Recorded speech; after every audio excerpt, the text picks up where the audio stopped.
بسم الله الرحمن الرحيم. أعوذ بالله من الشيطان الرجيم. بسم الله الرحمن الرحيم. صلى الله على سيدنا محمد وعلى آله وصحبه وسلم.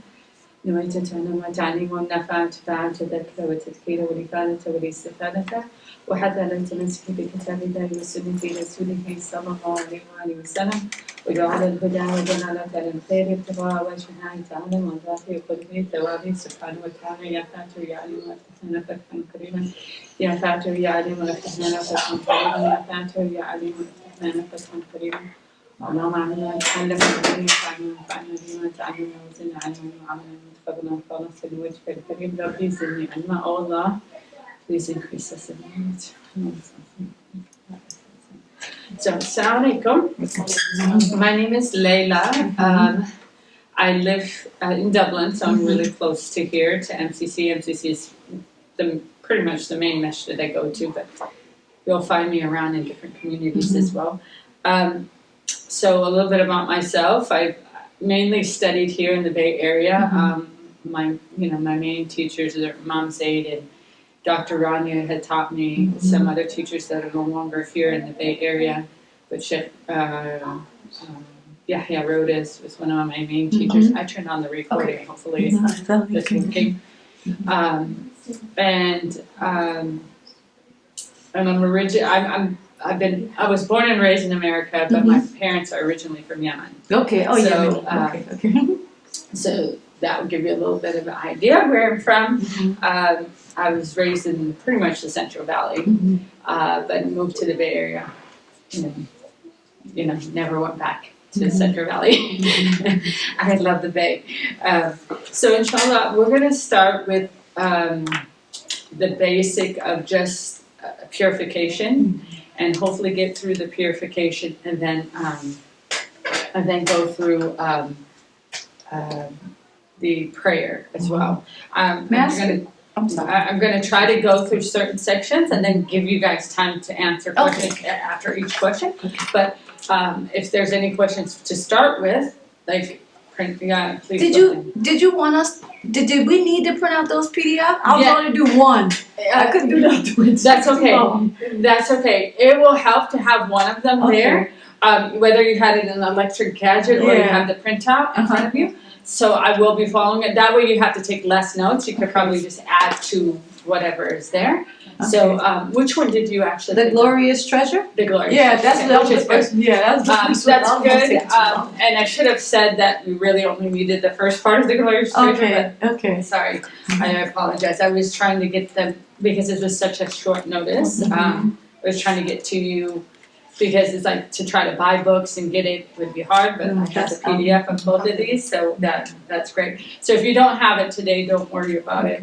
I'll be reading it, and so you could write it down in your notes as well. But so I chose these two books. They're pretty much the basic books that they teach in Tarim, Yemen, which is an area where there's a lot of traditional scholarship there, and they usually teach these to children because it's like the basics, what they need to know, and it really helps to go through the basics just with these books, and then of course you need some explanation because it's really basic, and then sometimes you need a little bit of adding into, so definitely doing it with someone helps. Inshallah. So what we want to do is I'm going to go over what the obligatory stuff is, but then we're going to also add the extra, the sunnahs, the extra stuff that can be added into, and that is better to add. So I don't know, everyone has a different level of understanding, but I just wanted to make sure that I go over that in the rulings, whenever you deal with legal rulings, there's different categories, and that I just want to make sure that you have the terminology, because if I say something in an Arabic term and you do not know it, I want you to like raise your hand. I want you to remind me, because sometimes because we're so used to these terminologies, and it just slips, and I end up saying it in Arabic, and then no one knows what I'm meaning, right? So please stop me on this. But in terms of the legal rulings, and there are 5 legal rulings. One thing is obligatory, or I will say fard. Fard is obligatory. That's the Arabic word for it. The second is a recommended action, which would be sunnah. Okay, you might hear the word mustahab or mubah, but I will use sunnah because to keep it very simple, I'm trying to use less of those terms, or I'll say recommended. But the sunnah is the one where I tend to not say recommended, I say sunnah. So I want to make sure you understand that sunnah means recommended. Okay, 3, forbidden. And if it's forbidden, the word in Arabic would be haram. Okay. And 4, makruh is the Arabic, and that's hated or disliked. Hated or disliked. Okay. And then the 5th one is permissible.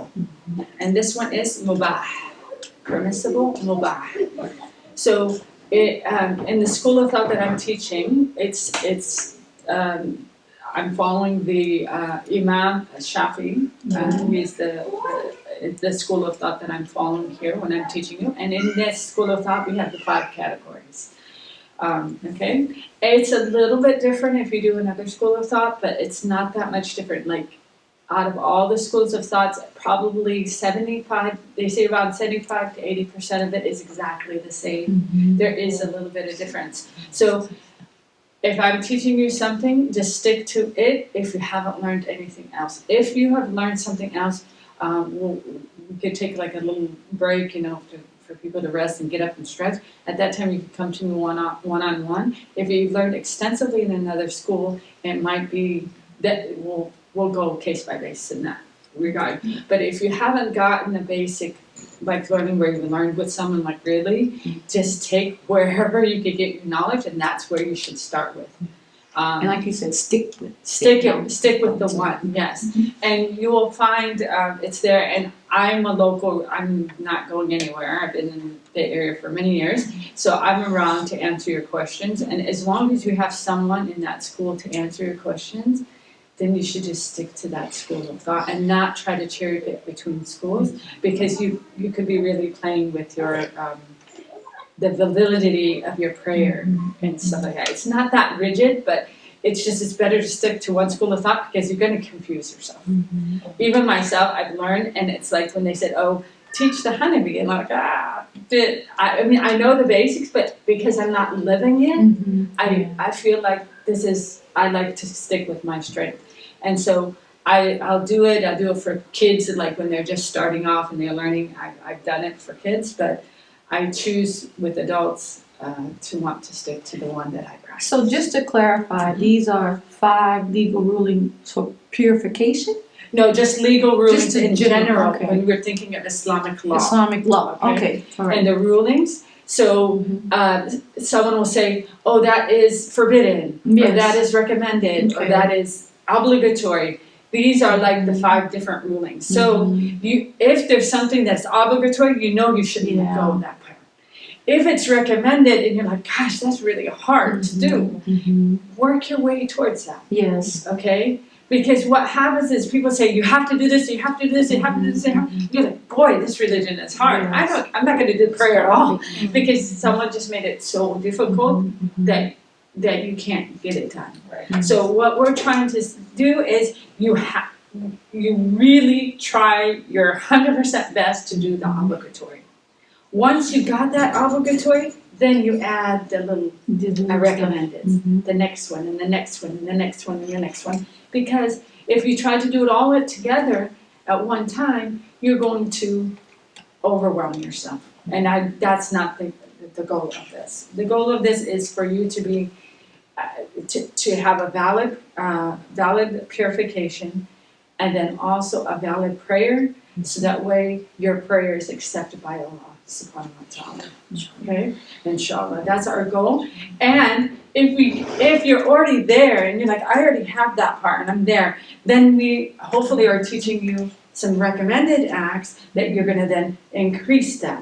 And that's how you gain closer and closer to this religion. Is so vast. Like, you can never get bored because you can always be doing extra, right? There's always something extra you could be doing, but you're not obligatory to do that extra, okay? So I want to make sure that, especially as new Muslims, people don't overwhelm you. That's very, very important. And if you ever feel overwhelmed, always come and ask. Always use your sisters as support. And this group is also a support system to make sure to see, like, you know what, this is really, and you might say, you know what, this is what I did. This is why, you know. And although I was born Muslim and I'm not a convert, I tell myself I'm kind of like a convert because I wasn't necessarily fully practicing all growing up, and I made, you know, my life just completely went 180 degrees, I would say, maybe not 360, but 180 degrees, and I had, you know, something just, you know, changed in my life that made me really like dig into my religion more, and then I realized I don't know anything, and so I was like a newborn baby trying to get, I'm like, literally, some of my teachers say, yeah, you're kind of like a convert. like, yes. Because I was like literally panicking, like I don't know anything. Although I did, but I didn't, I had so much, I was taught a lot of culture and not necessarily religion, and I couldn't distinguish the two. It was just like, it's so intertwined that I was like, I don't know anything, so I was like trying to start from fresh again, like as if I knew nothing, and then started all over again. So, because then it made me see what was religion and what was culture, and I was taking from our culture that is good and leaving what was bad because I didn't want that for my own children. So, so in that regard, I kind of understand how you guys feel, but I don't know your experience in terms of that whole thing, but definitely I made a conscious decision at one point in my life that I'm not going to go back to it. You know, I need to be closer to God. So in that regard, we are all the same regarding that. So let's go ahead and start. I want to start with, if you have the glorious treasure, we'll just start with that one because it's very simple and it very is to the point. And I will use the other books, but I wanted to give you guys both of them just in case I pull talking about. But it's talking about that there's 3 parts. There is in the very beginning it talks about that there's the pillars of religion. So that is Islam, Iman, and Ihsan. So Islam is the 5 pillars of Islam. So that's what we're going to be going on. That's page 10, right? On the glorious treasure. Mine is page 1. I don't have a PDF. Okay.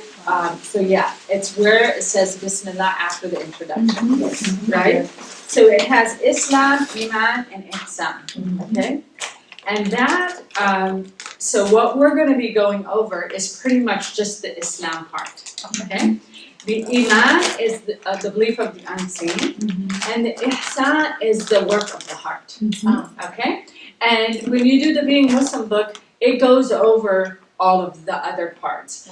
And so what we're going to focus on here is just Islam, and not even all of Islam. We're just going to go into the prayer part. And within the prayer part, we're really only going to go with the purification and the prayer. We're really not going to go into very detail. Now, in order to go more into detail, like how do I do when I travel, and how do that's when you have to take a 5th class that goes ongoing, and we're learning the text.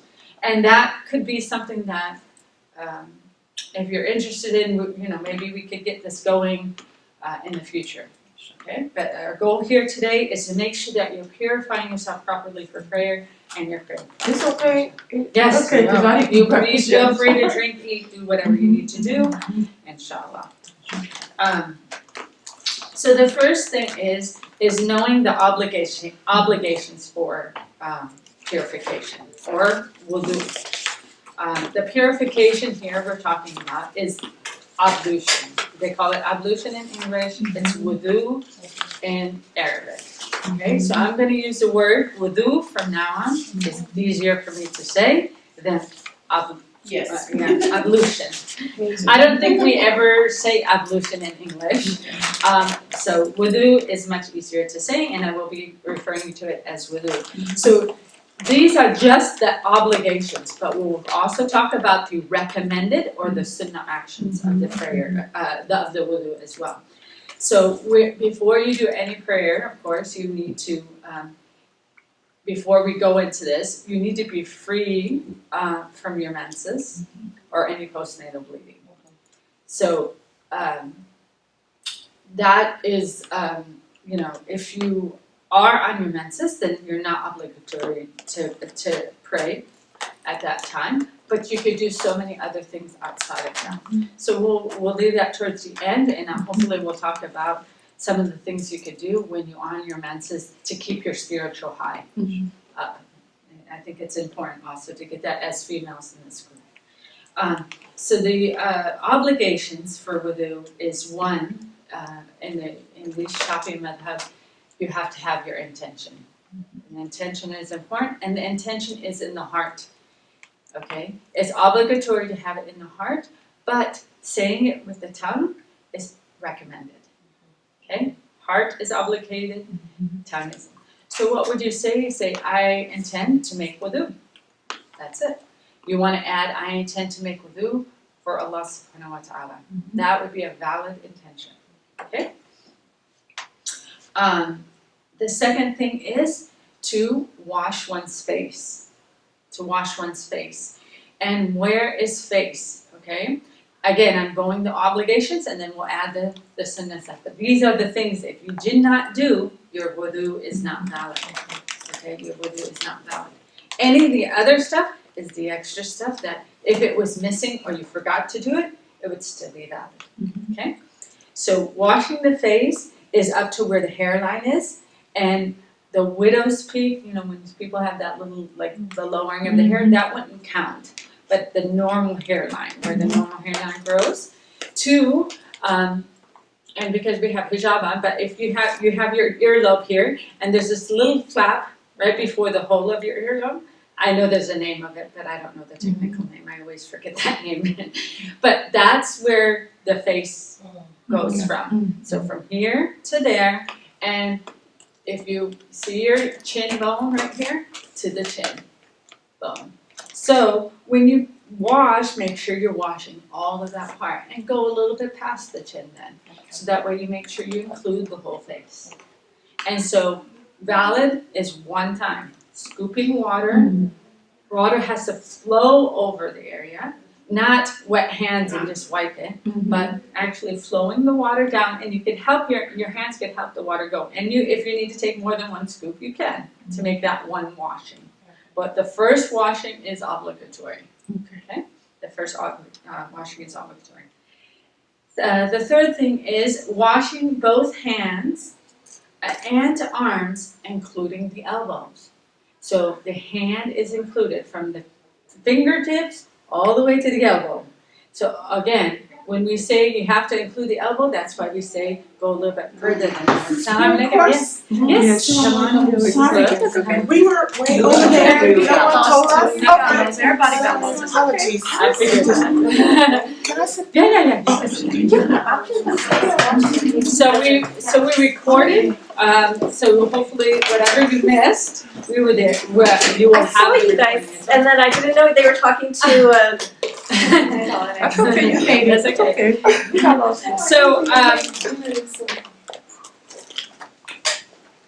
we're starting with the Glorious Treasure book. If you had printed it or you have it in an electronic version. If you didn't print anything, don't worry. I'm going to go through each and every step.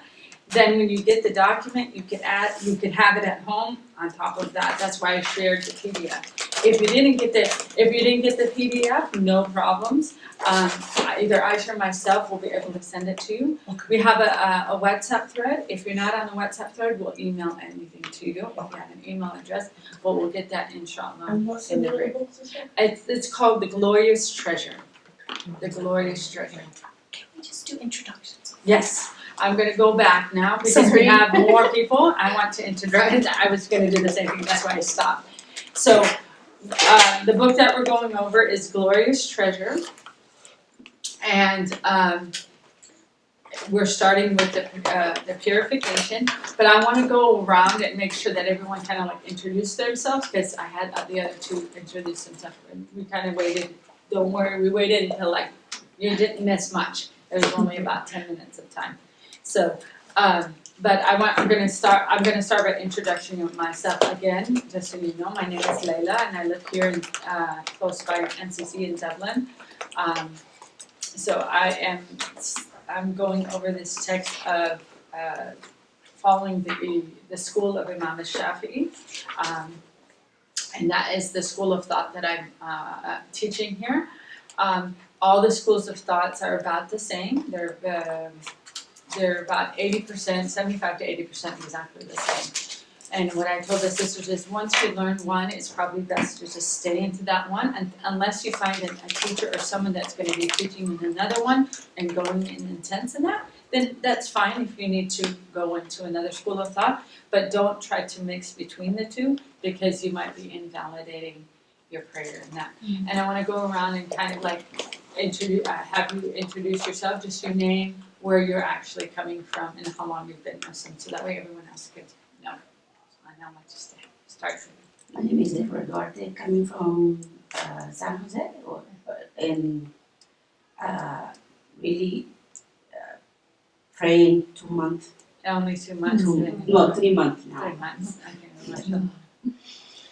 My name is Laura. I live in San Francisco, and I've been Muslim now 2 years. I'm sorry.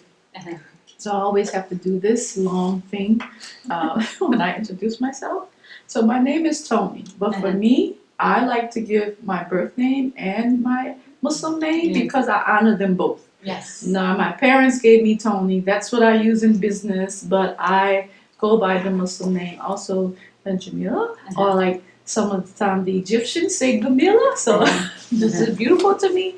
But I always introduce myself as both to honor what my mother gave me, but the name that if I had an Arabic name, that's the name I've always loved. So I've been Muslim for 5 years now. So yeah, and did I miss anything else of the question? Okay, thank you. And I'm coming from Oakland. Sorry, Okay, my name is Michelle, and I've been a Muslim for 1 year and 6 months. I'm from San Ramon. I just moved there. Okay. And yeah, I've been coming to MCC for some time. Okay, great.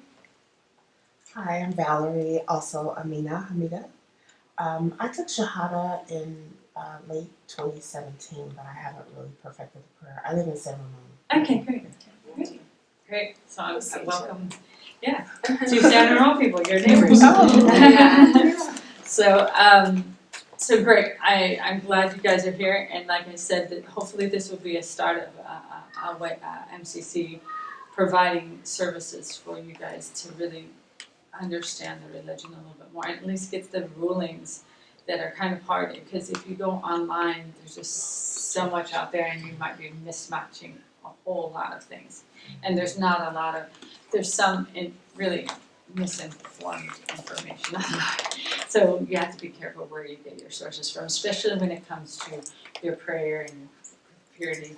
It's best to get it from a person, at least to guide you what website to go to.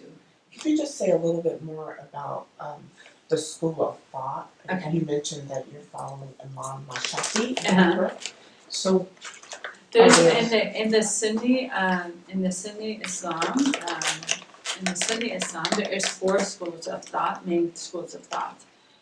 One is Imam Hanafi, there's Imam Shafi'i, there's Imam Maliki, and there's Imam Ahmed al-Hanbali. So there's 4 schools of thought. It just within time they had developed rulings based on the Quran and on the Hadith, the sayings of the Prophet ﷺ. And because of that, because of them doing those different rulings as they studied, they came up with these main schools of thoughts. And like I said, 80%, 75 to 80% of it is exactly the same. And you will find different geographic areas. They tend to be following one, because that's where what school of thought was introduced. So because my parents are from Yemen, the school of thought that was taught in that area was the Shafi'i madhab.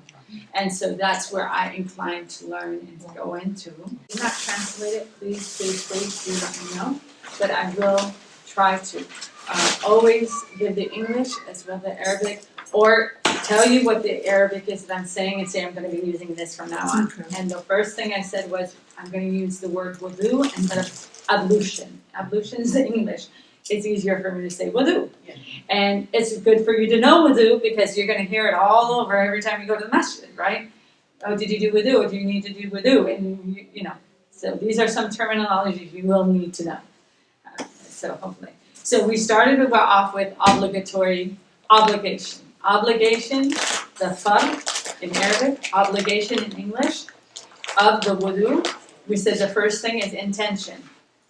The intention is in the heart. The obligation is that the intention is in the heart. If you say it in your tongue, then that is recommended or sunnah to say it in the tongue. So that's one. Two is to wash the face is the obligation. Starting from the hairline, the normal hairline, not the widow's peak. If you have like a widow's peak, then it wouldn't be there. But the normal hairline to this little flap right before your hole, not the earlobe, but the little flap right here, right before your hole, is considered, all the way up to there, it's considered face. And to the chin bone, that's all face. So if you just rock like this and you don't get the rest of your face, then you didn't wash your whole face. Okay? Make sure you scoop the water up, let the water flow, and help it go all throughout your face. Okay? And don't forget the cracks, because water should be all over your face. 3, washing both hands and arms, including the elbows. So hands and arms, including the elbow. That means from the tip of the finger to the elbow. So we say go a little bit past the elbow to make sure you got the whole elbow. No dry elbows. I remember teaching kids, and we used to go to the sink, and I would do this little. Because I'm a math person, I just, I had to do things with numbers to make it fun for the kids. So I made this like point system, and anything that was obligatory, I told them, I said, you get more points to get all the obligatory, and then so it became this game for them. But a lot of them had dry elbows. I'm like, you have a dry elbow, I can't give you full credit because that's not valid, right? So you make sure you get that the elbows are not, because that's what gets forgotten. A lot of people do it quickly. So how could you do it so that way you could get it really well? If this is the faucet, right, and you're going to put your hand in underneath the faucet, you could get it, the water will be rolling down, right? Then you can take your other hand and wipe it through here, swish it around, and get here, and then interlock your fingers. Then your whole arm gets wet without having to do the whole thing like that, right? Get your clothes You're wet. helping assisting it going in, right? There's this awkward thing because you've never done this thing before. How am I supposed to get all of my, it's different than taking a shower, right? So these are just little things that my teachers showed us how to do. Taking this and using the other hand to help assist the water get to all the areas. Then you have it. And then if you do this arm, you do the same thing with the other hand. And then you're making sure you have all the water everywhere. Okay? And one time is the obligation. Remember, I'm going to do I said it before, I'm going to do the obligation, and then I'm going to tell you what is recommended. So we're going to do all the obligation, then we're going to say, okay, now let's do all with the recommendations too. That way, guess what happens? If you're crunched on time, some of you might work all day, right? And then you can't get to go pray, and you only have a short amount of time. You're like, how am I going to get it in? How am I going to get it in? Well, if you have to only do the obligation, do only the obligation, but get it in. Don't say, oh, I can't do it, it's going to take too much time. Try to do that obligation and get it in. Okay? If you can't do the extras, I can't do my mouth and my nose, because that's not obligated. Then don't do it so you can get it in, especially when you're in that crunch time, or you forgot about the prayer.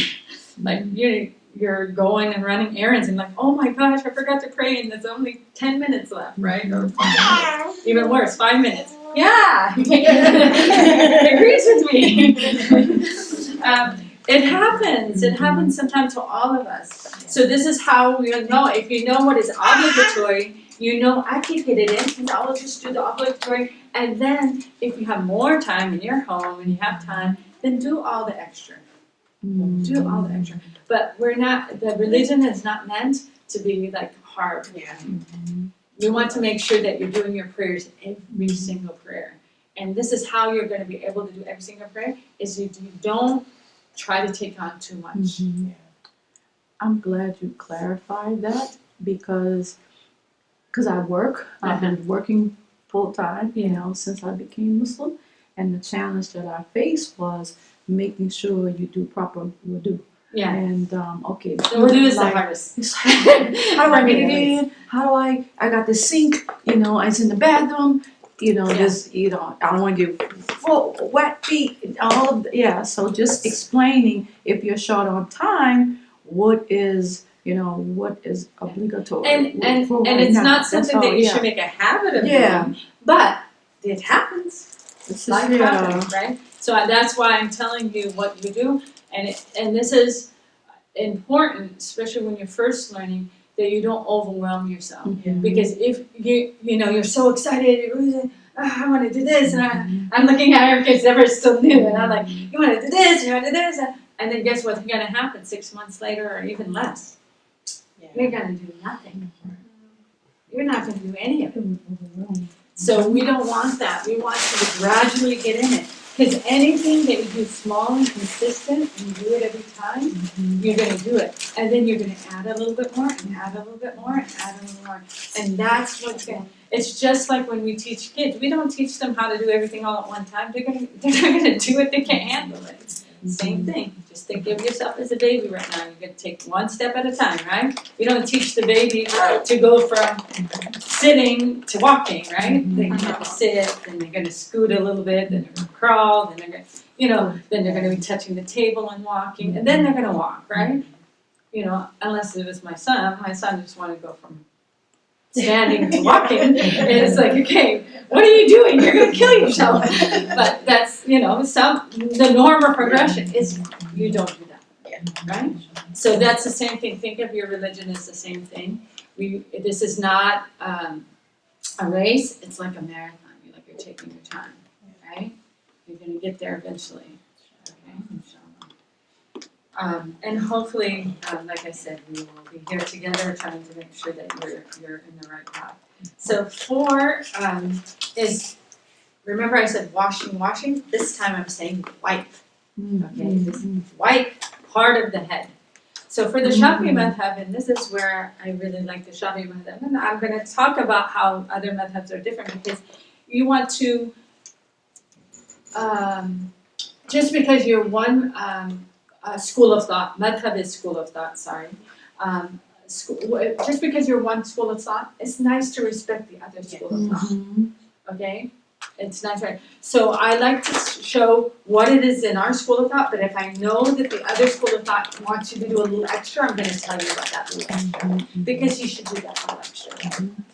If you can. If you can't, know that you're still valid in this school of thought. As long as you're valid in the school of thought in your purification and in that prayer, then you're fine. So just part of the head has to be wiped. Okay? Head. So let's say, even like someone's bald, that's why we say head. It's not hair. Okay? Because it's part of their head that has to be wiped. For ladies, it's any part of the head, right?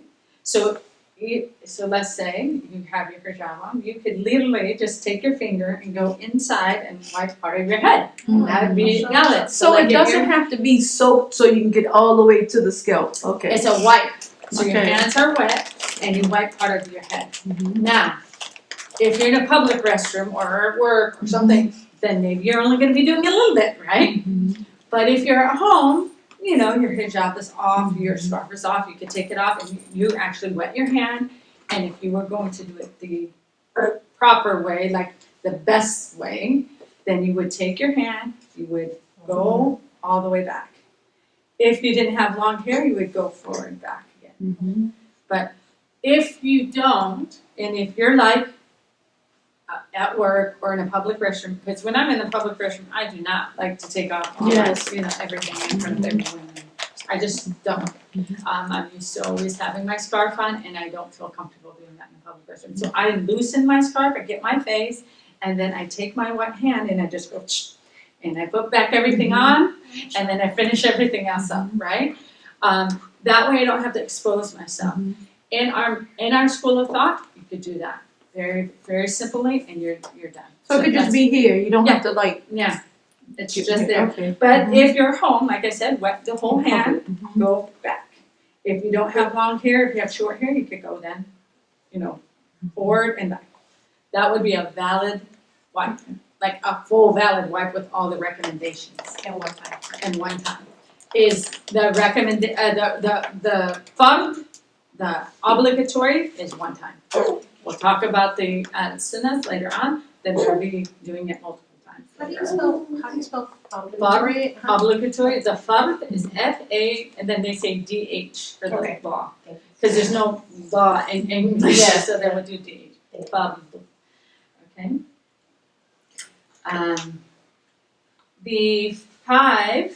The fifth one is washing both feet, including the ankles. So I'm going to pretend like this is my foot, so I don't put my foot up on the table, because it is being recorded, so I don't think I want to put my foot up on the table. So here's your toes, here's your heel, here's your ankle. Okay, so you need to get from your toes, you gotta get that heel. So that means if you have your foot in the sink, lift up your heel a little, make sure you get underneath that heel. And then here's your ankle. You need to get to that ankle and go a little bit above the ankle to make sure you have the whole ankle. Ankle from both sides too, right? Some people get this side and then they forget about the go up. They don't go up on the other side. So just make sure you go up. It's okay to go up a little bit more. The more the better, What right? about like? So this part too has to be. Yeah, and the whole foot. Okay, yeah. The whole foot from toe to there, to the ankle, okay? So that is the hardest part of the wudu. Is there like a certain way how you gave the elbow? Okay. Like So- just like Yeah. I'm just trying to be sure. No, that I'm doing it right. That I I'm doing tend it to right, put yeah. my foot into the sink, Mhm. okay, and I get it in. The other thing is there's this extra, we'll talk about the extras, but if you're just trying to do the basics, right? And then here's your ankle, pretend this is my ankle, so go all the way to the ankle part, so you got the top part. Now you gotta get the bottom part, right? Then lift your foot up and get the bottom part again. Yeah. So I hope I'm not asking too many questions. Sorry. So let's say you seem like you've been in this position as well. You're in the public, and it's not, you can't go home because it's Yeah. different. Right. You're home. My challenge with the feet part of it is, number one, I don't want to step on the floor with no shoes on. Right. So it's like I'm balancing between one, like sometimes I have like shoes I can slip off, and I'm like balancing between one foot with the sock and the shoe on the other one so I won't. Yeah. So how do you normally do it so you won't Right. step on the First of all, I ground make sure I before- take my sock off ahead of time, so that way I'm before you go in and keep your shoes on, but you have the keep my socks off? shoes on, my socks off. Okay. If you have shoes that are hard to go on, even just putting your feet on top Top of of the it. shoe. Yeah, that's what. Yeah. So then when you do one foot, Mhm. then dry it, put your sock on, Mhm. then put your shoe on. Okay. Then do the second foot, wash Okay. it, dry it, then put the sock That's on. how you get it. And Okay. then that way it will help you. If your foot is on, I never have my feet on the floor. Yeah. No, I don't do it either. I'm just saying it's like a balancing act. Yeah, it is. And yeah. so what you'll learn is if I'm out, I need to have this, and this. Yeah. So there's something where we call our little pack. Just like if we're all women here, so some of these topics are going to come up. But if you're going to start your cycle, for Right, those yeah, of us good that stuff. still have a cycle going on, you were going to have a, emergency kit for your cycle, right? Somewhere in your bag. So in that emergency kit, I tend to also have a little water bottle. You can get one of those ones that are The combustible. yeah. Now they have all kinds of them. They have travel ones. Have that somewhere in your bag, if you have a backpack or whatever, and just have that bag with you. Like, I'm going to go in the bathroom, so I'm taking my little bag with me that has my stuff in it that I need. And if it's this bag that you have that you could stick your socks into, that's even better. But if whatever you need to do to make things work for you. But it is an adjustment. The hardest thing for me when I started coming back and practicing my religion, where I was praying everywhere. Before it was like I was out, I'm not gonna, how can I pray? I don't, so that's why my prayer was inconsistent. But once I made a conscious decision that I'm never going to miss my prayer, no matter where I am. And you say, Ya Allah, like you just go to Allah and say, please help me with this. This is hard for me. God, this is hard for me. Make it very easy. Make it so easy that I'm able to do it. Maybe not care about anyone. I actually sometimes I'm like, oh gosh, please don't be someone going, like I have to do wudu. Please don't be that one person that just rolls their eyes at me while I'm doing my wudu in the bathroom. It happens. You're gonna have it. The best thing to do is to smile. Also, clean up after yourself. Yeah, that makes it easy for them to wear. This is the one thing as Muslims we fail upon. Yes. Making all the mess. If we're following the way of the Prophet, peace be upon him, sallallahu alaihi wasallam, we would clean up after ourselves. There would be no trickle of water. You'll be cleaning, take a napkin, leave yourself time to do that. If you could only do the obligations of the wudu, but you cleaned up after yourself because you don't want the eyes, everyone people, else. It's a bad image. You're doing the worst thing you could do by leaving a mess in that bathroom after someone else. So I'm telling you this, that is not part of our religion. I'm teaching that here. It's not in the book. It doesn't say that. But I'm telling you that is from what our teachers tell us to do. And that is what the Prophet ﷺ told us to do, is to be clean. And that means also our space to be clean after us. So that means in the bathroom or whatever. Now, if you have a hard time putting your foot in the sink, I'm going to give you some options. There'll be another option later on. But one thing is to have a little, water bottle, any plastic water bottle. Maybe not your drinking water bottle, but, buy a water bottle like that. If you're in an airport or wherever, just like, okay, I'm going to buy it because I don't have one. Just buy a water bottle. Use that. I don't care for this, but you do this. Go inside one of the stalls and pour the water on your foot, in the toilet, over the toilet. Because sometimes the sinks are made it's hard for you to put your foot up there without hurting yourself. You do what you need to do, but you need to pour water on your foot. That's what I'm trying to say. You can't do a wipe. It's a wash. So you have to pour water and then use your hands to get to all the areas. Okay? And that's how you could do it if you have a hard time. Because everyone's in a different situation. If you could get one of those handicapped bathrooms where you're by yourself, that's the best. Because then you can take your time. You don't have to worry about people looking at you. Whatever. You do what you could do. If you have that at work. Like I remember at work, there used to be the stalls where everyone was at, and then there used to be the one in front that was just single. I used to go to that one. Yeah. Because it was like I had my space, I could do my thing, and I didn't have to worry about timing, someone else waiting for me, whatever. So then I would do it there, and then clean up after yourself. So that's okay, provided that you can't get to the sink. It's okay, period. I didn't know, I was under the impression that, I don't know if I'm the only one, that if you go into the stall, then that invalidates it because it's dirty. And that's what I was under here. To invalidate. That's why I was invalidation. I didn't know that. I didn't know that it was like invalidation is necessary. I never knew that. That's why I struggled. It's like, how do I do it? Yeah. Okay. So you could go in there and you could do it however works for you. There is also something else that I will, time permitting, we'll have to get to it in the end because I want to get to at least the basics. And if we have time, I'll give you another dispensation you could do, but has a lot of requirements to it. So it might be like a part 2 that you have to do offline. So in this school of cleaning between your toes? That would be the recommendation. You have to get water still in between the toes. Okay. You got the whole, the Okay. toes are included in it. In between the toes, the whole area is Okay. included. Now, how you get in between the toes, that's the recommendation, and I'll get to that. And the last thing, the 6th thing, and in this school of thought is you have to do the actions in order.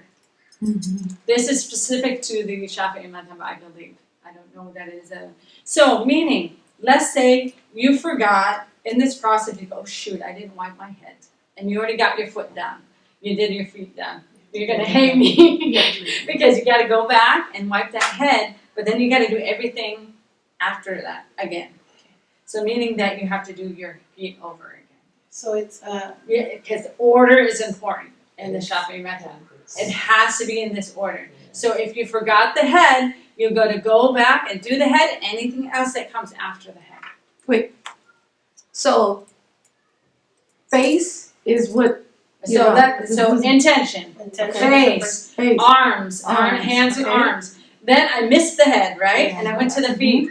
And then I said, okay, I'm done. No, because you forgot the head. You got to go back to the head, go back and do the feet again, and then you have a valid. Okay? Does that make sense? Yes. Okay. So now I want to go over to complete the wudu or the ablution. I want to go over what are the recommendations, because there's a lot more you can be doing to make a complete wudu. This would be the basic wudu. This would be like, I passed with a C. Okay, I passed with a C, but it's not the perfected. Like you didn't perfect that wudu. You want to do the sunnahs or the recommendation items. Sunnah means recommendation, because it's like perfecting that wudu. So these are some of the things.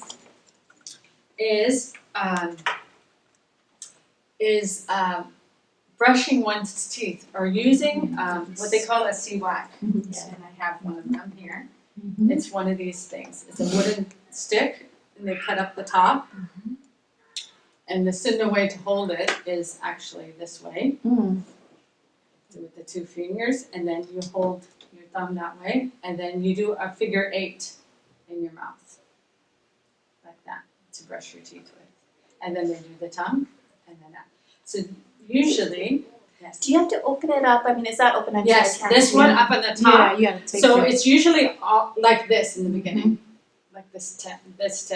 But then you cut Take that outside. around here, and you shave off the peeling on the outside, and then it becomes like a little brush. And then you kind of dampen this area, and then you chew on it a little bit, like that. And it becomes like a little brush there. it opens Okay, up. it opens up, and it has a little taste to it. I do not get the flavored ones. I don't like the flavored ones, and I don't recommend the flavored ones. Especially if you're fasting too, I wouldn't don't get the flavored ones. And they're inexpensive. And they're not cheap. expensive. Yeah, They're- get them, yeah. Yeah, you can get them, and they last pretty long. And then as this wears out, you will just cut that off and trim another part, and then it gets shorter and shorter. And they come in different thickness. I kind of like it like this thick. I don't like it when it's too thin, and I don't like it when it's really thick either. But this is like the size. And this would be a siwak. You could use a toothbrush. It counts as well. So using that as part of your wudu, like when you're starting wudu, is from the recommended acts. How do you spell that in Arabic? Siwak, S-I-W-A-K. Siwak. Okay. So that is one of the things that is highly recommended. The Prophet ﷺ said if he didn't think it was a burden on his ummah and his people, he would make that required. So cleanliness in our mouth is very important to the Prophet ﷺ.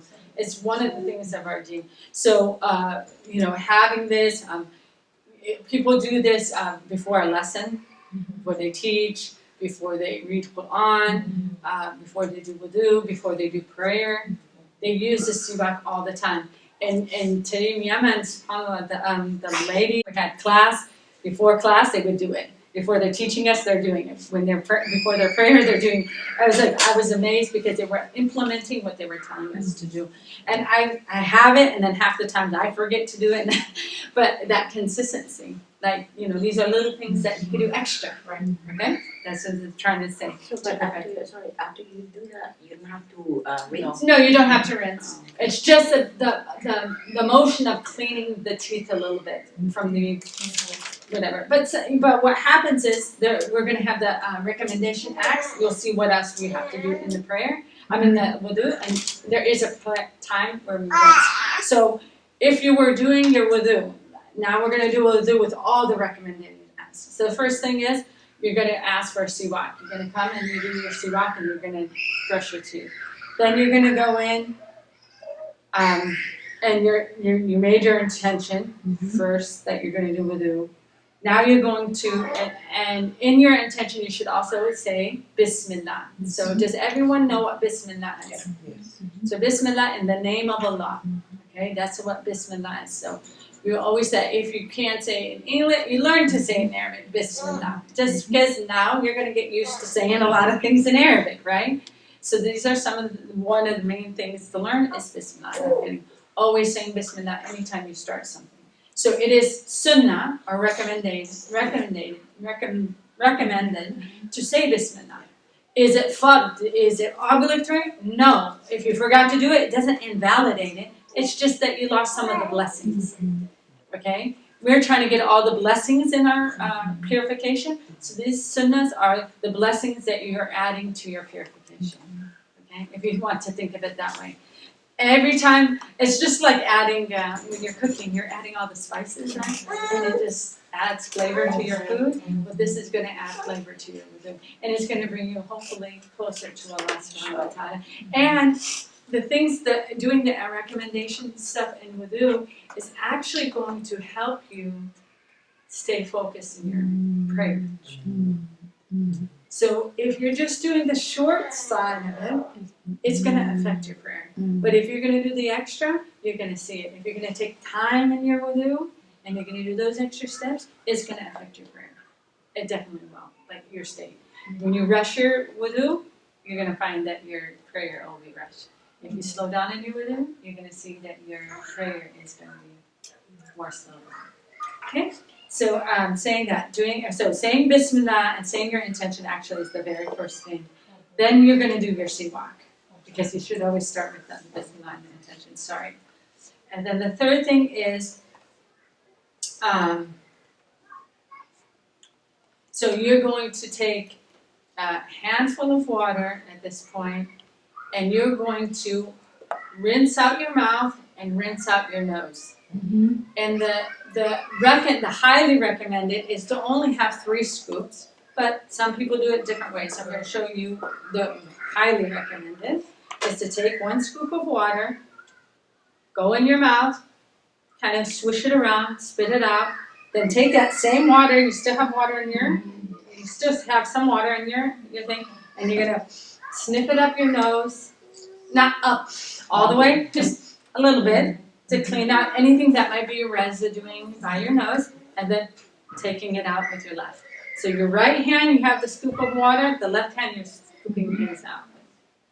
So left is always, like I say, for the dirty things, and the right is for the clean things. So you scooped 1 water, 1.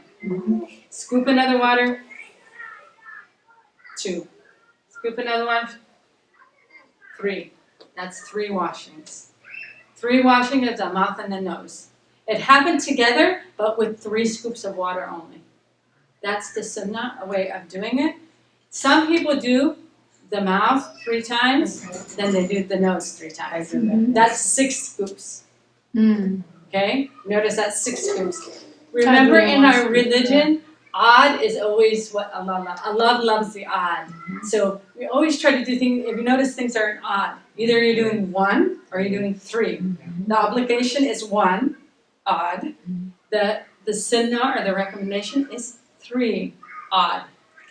So the scoops of water, 3, odd, 6, not odd. So that's that's how I remembered it, at least. Because again, I'm a numbers person, so I tend to go to the numbers. Explain that one more thing. So you're, because I do it differently. Yeah. No. And I used to do it like this for many years. Yes. Trust me. Until I got into the actually thicker books. Yeah. And we're looking at the thing, and it actually said doing it 3 scoops. I'm like, 3 scoops all this time? Don't do 3 scoops. Like, I mean, and I was born, mind you, I was born Muslim, but like, you know, you learn things because you see everyone else doing it this way. So I do 3 times mouth and nose. Yes. But 3 with only 3 scoops, because that 1 scoop is going to do the mouth and the nose. Okay. Got it. Okay, so Okay. that's 1. Then that scoop is gone. And you don't need a lot, and there's no, Right. there should be none of this. Yeah. No, Okay. guys, please. Yeah. The Prophet did it in such a beautiful way. What you see in the masjid, in the bathrooms, please, this is why we're doing this class. Because if you just mimic what you see out there, you're gonna be doing things the wrong way. And this is And not. I thought I was wrong. Yep. I thought I was wrong. No. I see things that you guys would not believe. All of us see, Yeah. So just to, Yeah. so after we do the, so to combine the what's what and what's recommended, okay? You do your intention, combine them, and then say Bismillah, and then wash the face, and No, then not the face. So I'm doing them in order now. Okay.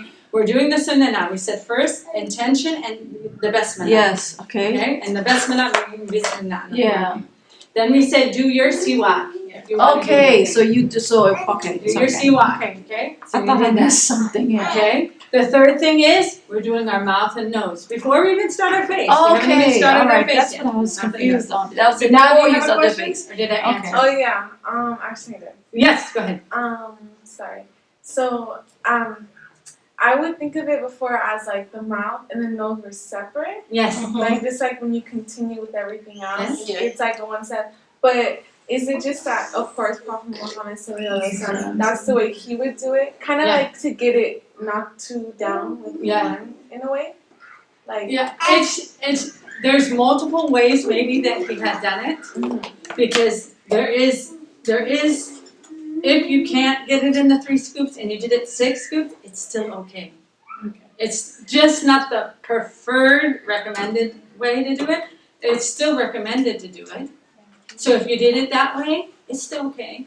Okay? It's also because Islam teaches to also don't waste. So Don't we're not waste. supposed to be wasting Exactly. water. So this is also because he used very little water. Yeah. Where the way we're doing now, we're using So way much too People water. just much. open the faucet and People this would even be too much water. Yeah. And they would finish wudu with just this little bit. And I will share some videos so you can see how little water some of these scholars are doing it. And it's a blessing just to watch them Yes. do wudu. So there's 2 videos I will share. One is from one school of thought and one is from a different school of thought.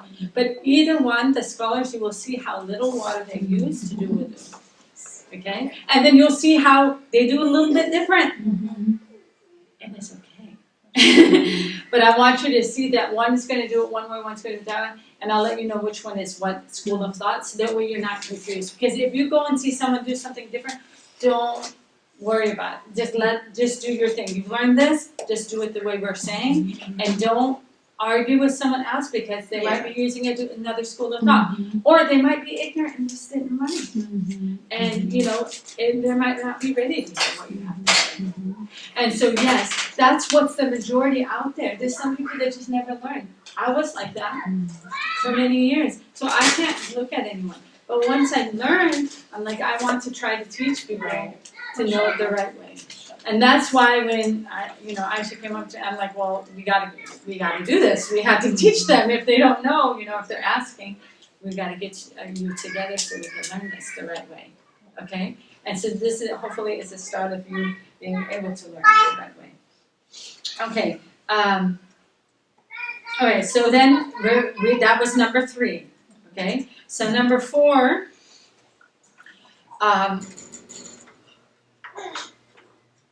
I'm not gonna when it comes to the intention, you could do 2 different intentions. You could start with an intention that you're doing the recommended acts and the prayer. I mean the wudu and the purification, and then here in number 4, you could start because you're going to do the first obligatory act, which is your face, right? You could renew your intention to do the obligatory acts. Okay. You don't need to do this, but this is just an extra. So that first intention, I made intention to do the sunnah acts of wudu. Because you're starting with sunnah acts, right? You didn't do the obligatory yet. Then you're going to say, I'm bringing my water up and I'm making an intention, but I'm going to do the obligatory acts. Now, if you forget to do it and you just say, I make an intention to do wudu, it's all valid. So what we're talking about right now is sunnah. It's sunnah, yes. So this is sunnah to make a second intention at this point because you're now starting with a fard act or an obligatory act. But now you're going to bring that water up and you're going to let it flow on your face, right? And do the whole face, like I said, and make sure all the cracks, because some of us have curves in our nose and underneath our lip. You know, everyone has different facial expressions and places where it's hard for the water to reach, so help it with your hands. Now, once is obligatory. 3 times is the sunnah, or the recommendation. The first one has to be complete. Don't say, okay, I got 3 times to get all the water on my face. No, the first one has to be complete. Then the second one complete, and the third one complete. So it might take more than 1 scoop of water if you're not used to doing your wudu. Some of us get used to do it, so we can do it with 1 scoop and get everything. I would not wear any waterproof makeup if you're trying to do wudu. Yeah, because you got to get into the It skin. has to touch the skin. You said you would say it again? I wouldn't use waterproof makeup. Oh, okay, do not use waterproof. Yeah, but if your lipstick is regular lipstick, you don't have to even take it off. Oh, People are going to tell you a lot of things because they're going to say, oh, you're not supposed to have lipstick. at all? Some people that are going to be really strict, Yeah. they're going to tell you things are, what I said, haram, Mhm. are forbidden, Yeah. when they're not forbidden. They're not recommended, maybe. Oh. But they're Is not lipstick forbidden. not recommended? It depends who you're. It depends on who you're talking about. Yeah. If it's going to beautify you so much that people are going to be looking at you like, you know how some people over exaggerate their Yeah. makeup? Yeah. Maybe that is probably not recommended to do. Okay. But the way you are having it, you're not accentuating yourself overly. Yeah. I would say no, that's the way you have it. But I want to inform you guys what you're going to hear out Yes, there. please. So people 'Cause I've don't heard already twist 2 you. different things Yeah. from that. Yeah. Yeah. They're gonna twist you and you're gonna like be doubting yourself. But really, why are we covering up our hair? Why are we doing all this? Hijab is not just this. Right. Hijab is the whole package. It's the whole dress from head to toe, and it's your face. So if you're bringing attention to yourself, you know, these is young girls, and I love them.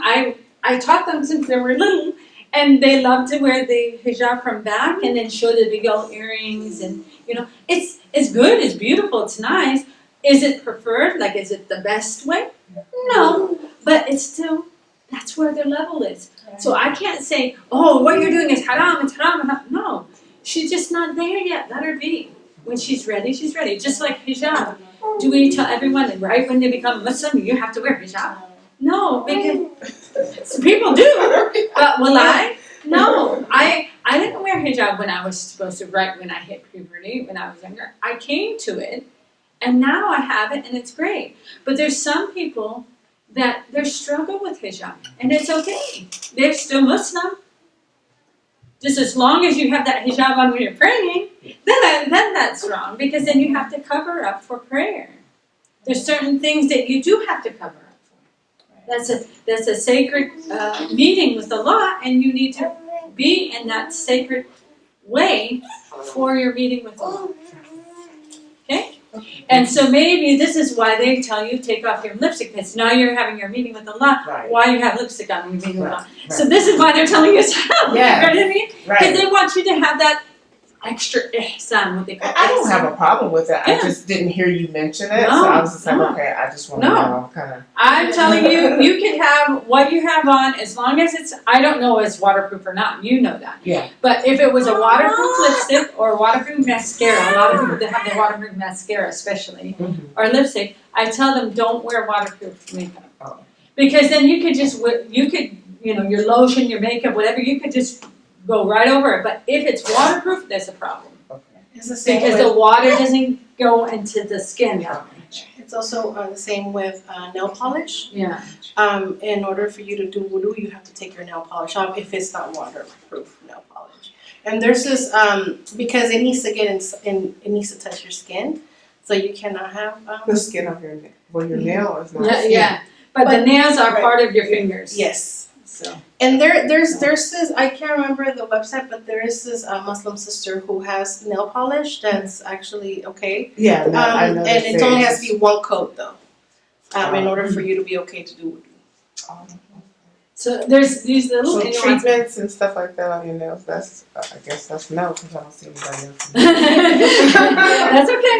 But see, I think that's also It's a like, level. It's a level where you get to. You Yeah. understand. So there's understanding. This is the thing: is we need to know what invalidates, what can we do and what we can't do, and why. Don't just tell people you can't do something until we know why. So why can't we have the waterproof? Because the water is not reaching that area that needs to be purified. And the hands, this is one of the things. It was gonna come in the next thing, the next section, the conditions, and it's something that is a barrier from the water to your skin or to the body part that needs to be washed. So yes, the nail is not a skin, but it is part of your finger that needs to be washed. So there are these, what they call breathable nail polishes.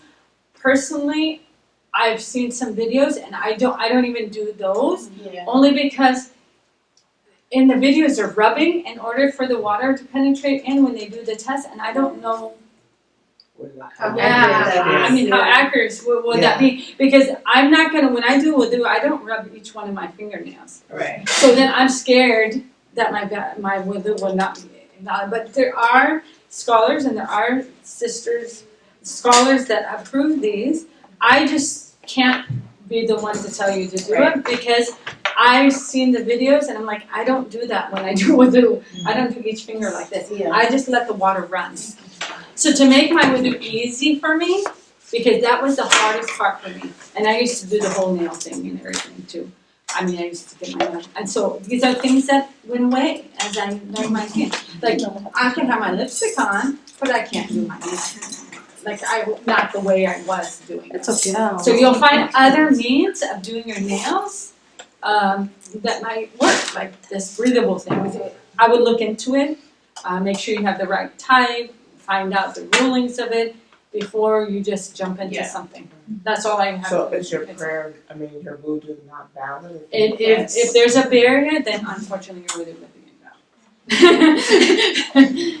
But this is good. This is why we're here. Right. And I don't want anyone to feel. But Allah knows your intention, right? And so we're just doing the best we can. Yes. And you know what? Trust me. When I went in,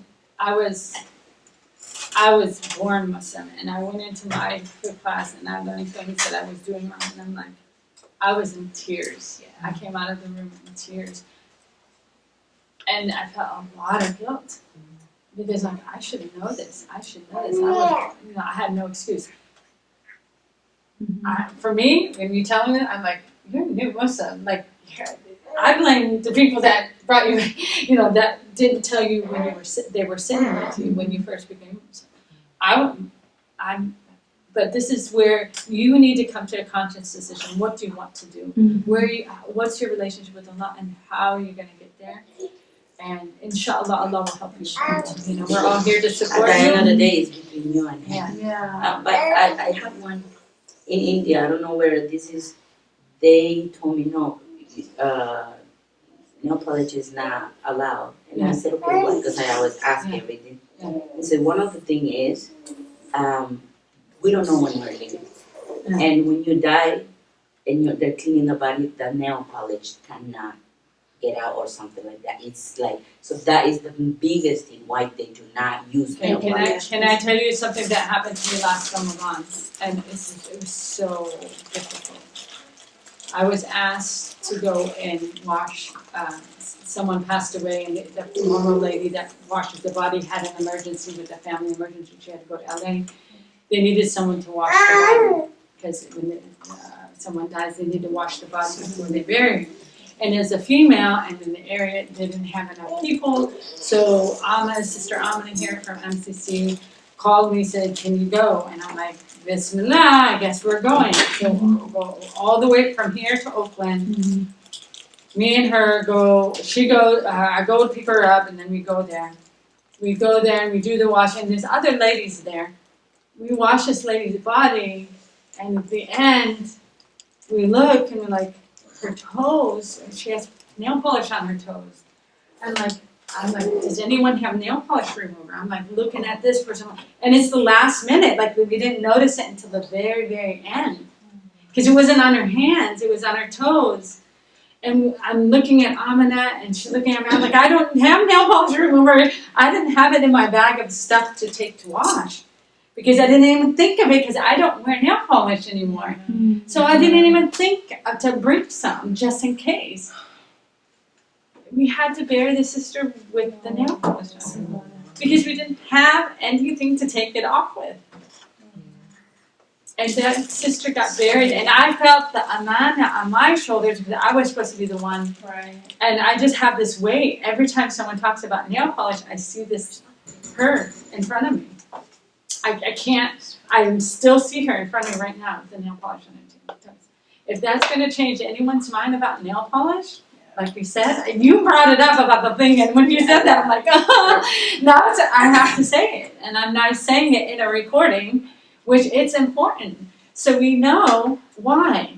Why? Because now I did the washing, but I don't know that it was a breathable one. I have no clue if it was a breathable one. And did we rub it enough? I don't know. And may Allah forgive us if we did something wrong. Because it's a sin on all of us if we're not washing a person's body properly and getting them buried. But I tried my best. I asked around, does anyone have? So now I know next time I go to a washing, I'm bringing nail polish remover. And to remove nail polish off the body just in case. And I'm going to put it in my little bag that I put everything else in, because I had this one experience that I didn't think of.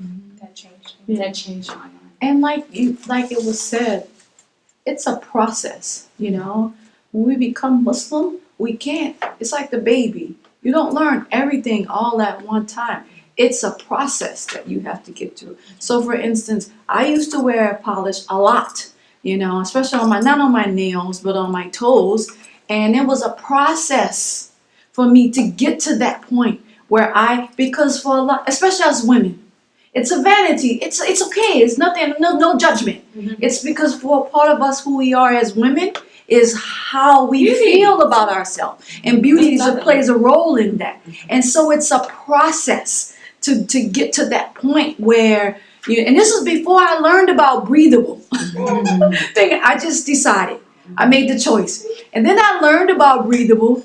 And then it was this wanting to go back. But I had already got to the point where I was okay with not wearing it. So I say that it took me a process to get to that point. It's not, you don't go from 0 to 10. Most of us don't go from 0 to 10 overnight. It's a process. It takes time.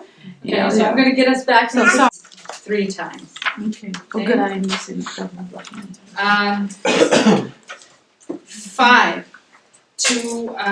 to rub the hands. So like, remember the face, everything.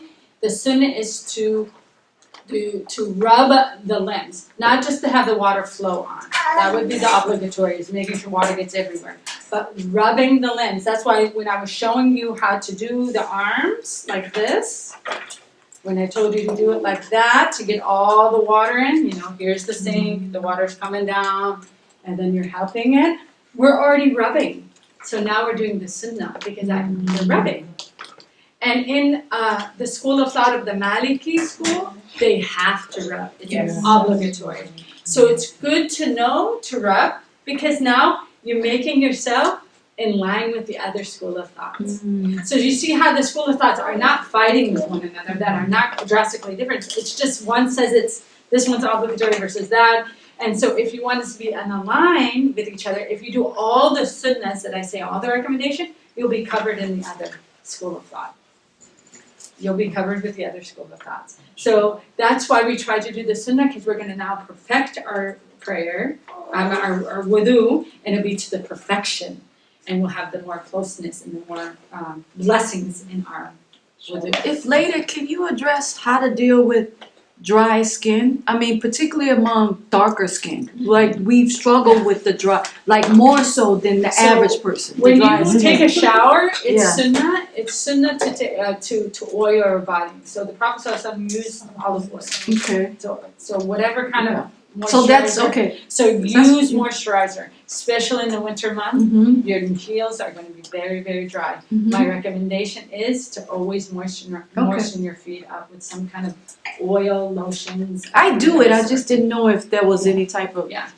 like it wasn't recommended. So Did you say that the face is 3 times as well? That's yes, and then number 4, I said that when you do the 1 time is obligatory and 3 times is Everything that's yeah. like So far, I'll tell you which ones are so far. So the mouth and the nose 3 times is the sunnah, the recommendation, and then the face 3 times is sunnah again.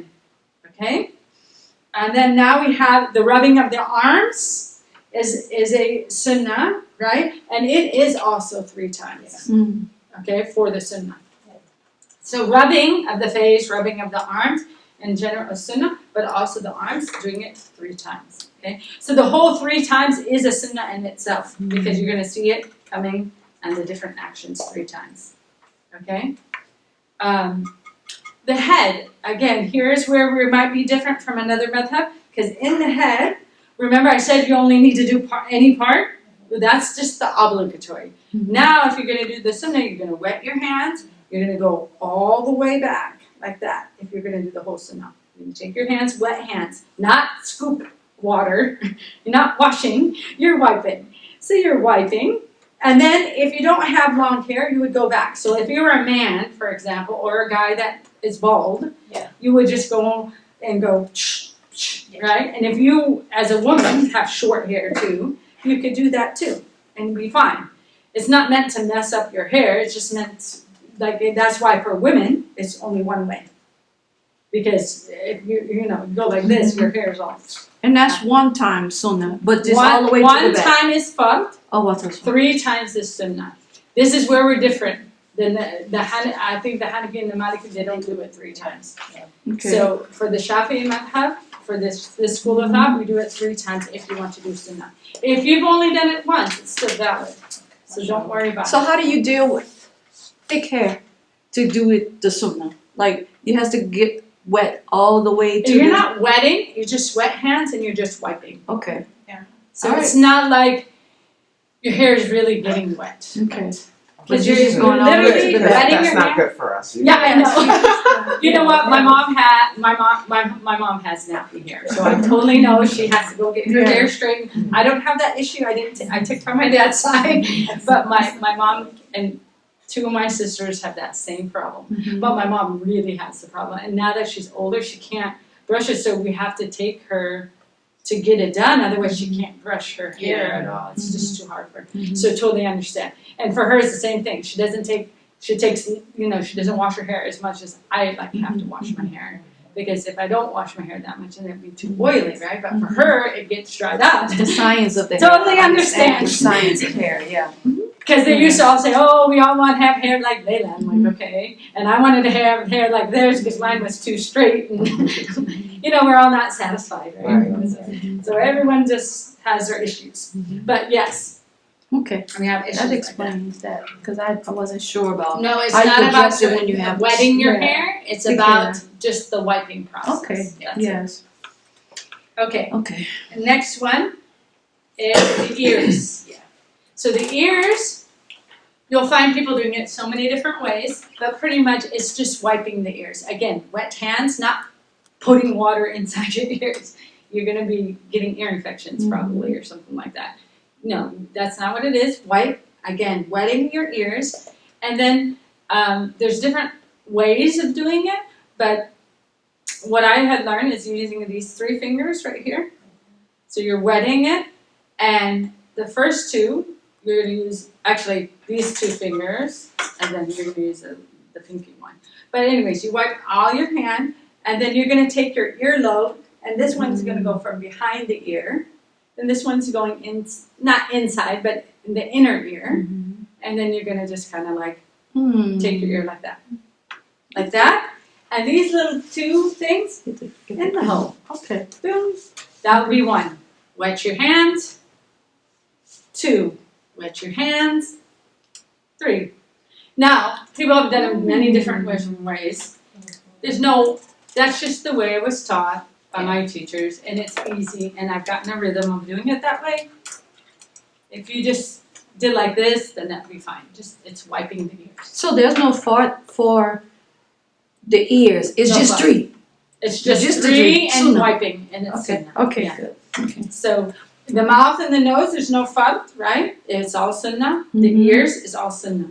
So now notice we're adding more parts. So, right? These are all sunnahs. It's just perfecting. So remember, if you ran out of time and you couldn't do your ears or you couldn't do your mouth because the time crunch is so short, because you came off a plane and you're trying to catch a prayer, right? Or you were at work and you lost track of time and there's only a little bit of time left for prayer. We said try to do the minimum wudu so you could catch the prayer on time and not do it late, right? So these are the things, that's why it's good to know what is fard, or obligatory, and what is sunnah, or recommended, okay? And I'm trying to tell you the terminologies. If there's any word that I say that you don't know in Arabic, please stop me. I'm trying to make sure that everyone understands all the terminology. It's not here to confuse you, it's here to clarify, right? We're here to clarify things. Because I'm sure you come to a lot of lectures and people just assume everyone's been Muslim for many years, and you're all these lectures, and you go, what does that mean? What does this mean? And you gotta go find someone to tell you what that means, right? And poor Deborah, I did that to her last weekend, and I And I'm used to and just hopefully, taking note of the word and then trying to Yeah. figure it out what it is. yeah, no problem. So, but this is not a place for that. I want everyone to stop me if we have, So somebody came in and I was praying, I did not disturb my prayer. yeah. So, but yeah, the majority of my family, they don't. So yeah, I've dealt with that where there's a sensitivity. Yeah, go ahead. Okay. So if there's a sensitivity, we need to know. That's why teaching you guys would be teaching someone else that's been Muslim forever and don't have all these issues.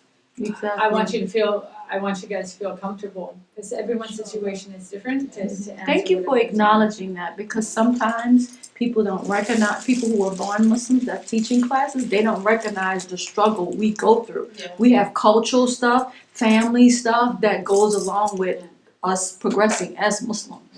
And it's them being not exposed. I've been exposed to a lot of new Muslims, so and some of my good friends are converts, so I know that some of them are struggling, whether it's with hijab with their family, whether it's prayer with their family, whether their parents are giving them a hard time because they are Muslim and they know that they're Muslim, but they don't want them to be Muslim. They're always trying to convert them back. You guys have a lot to struggle with. And honestly, I have to be honest with you guys. Although all my family members are Muslim, a lot of them are not practicing fully, and I still have struggles too. So if you think Connecting that the two together. I kind of feel you because I have some of them that, why do you wear the extra garment? Because I wear the extra garment over, and they have a hard time with it. Yeah. Like I'll go hiking and you'll see me hiking with a, with a abaya, or it'll be cotton and it'll be whatever, but they have a hard time. Why do you have to do that?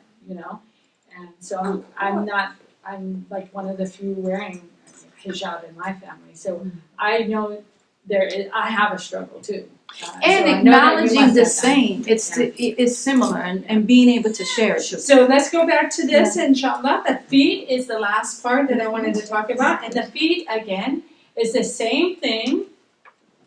We were doing it, we said one time, but this time we're going to do it also 3 times. That's one of the sunnahs of the feet. But also with the feet, and you were mentioning it, so say this is your foot, right? And here's your toes. So if you were doing this with the sunnah, when the water is running, you're going to take your left pinky finger and you'll go in between your toes to clean in between your toes.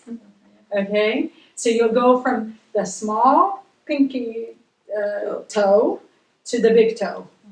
And then that's with the right foot.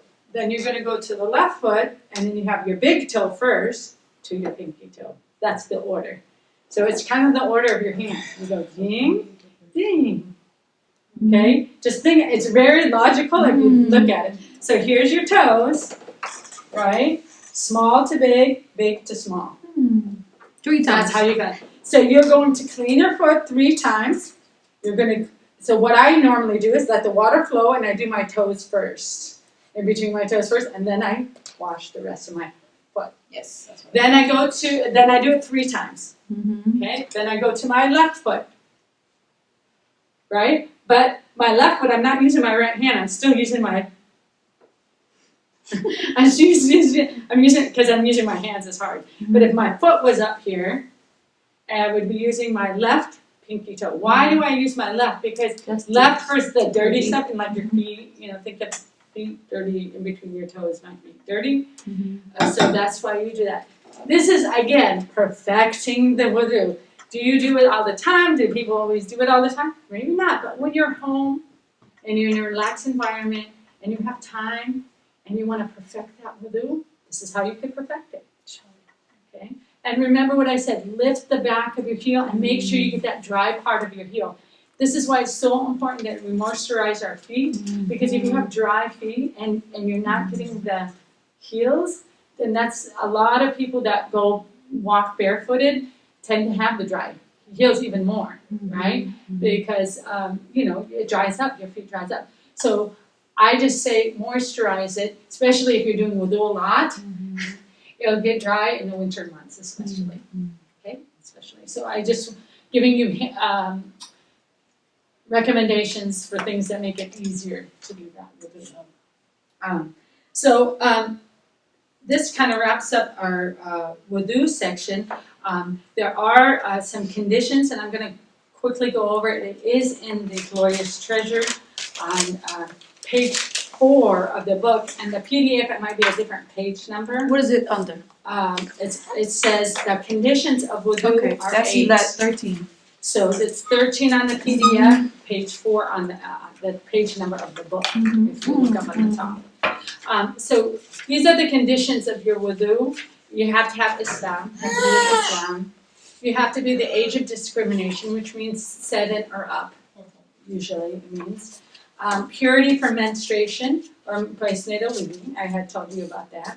The removal of anything that may prevent water from reaching the limbs. This is like the nail polish. Or paint, if you're a painter. So if you're painting your house, wear gloves, wear something so it doesn't get on your skin, because you have to get that paint off before doing wudu. Especially on your arms and on your face, the places of wudu, you can't have paint. Let's say you have paint on your thigh or something, or on your shin. That's not a place of wudu, so you're fine.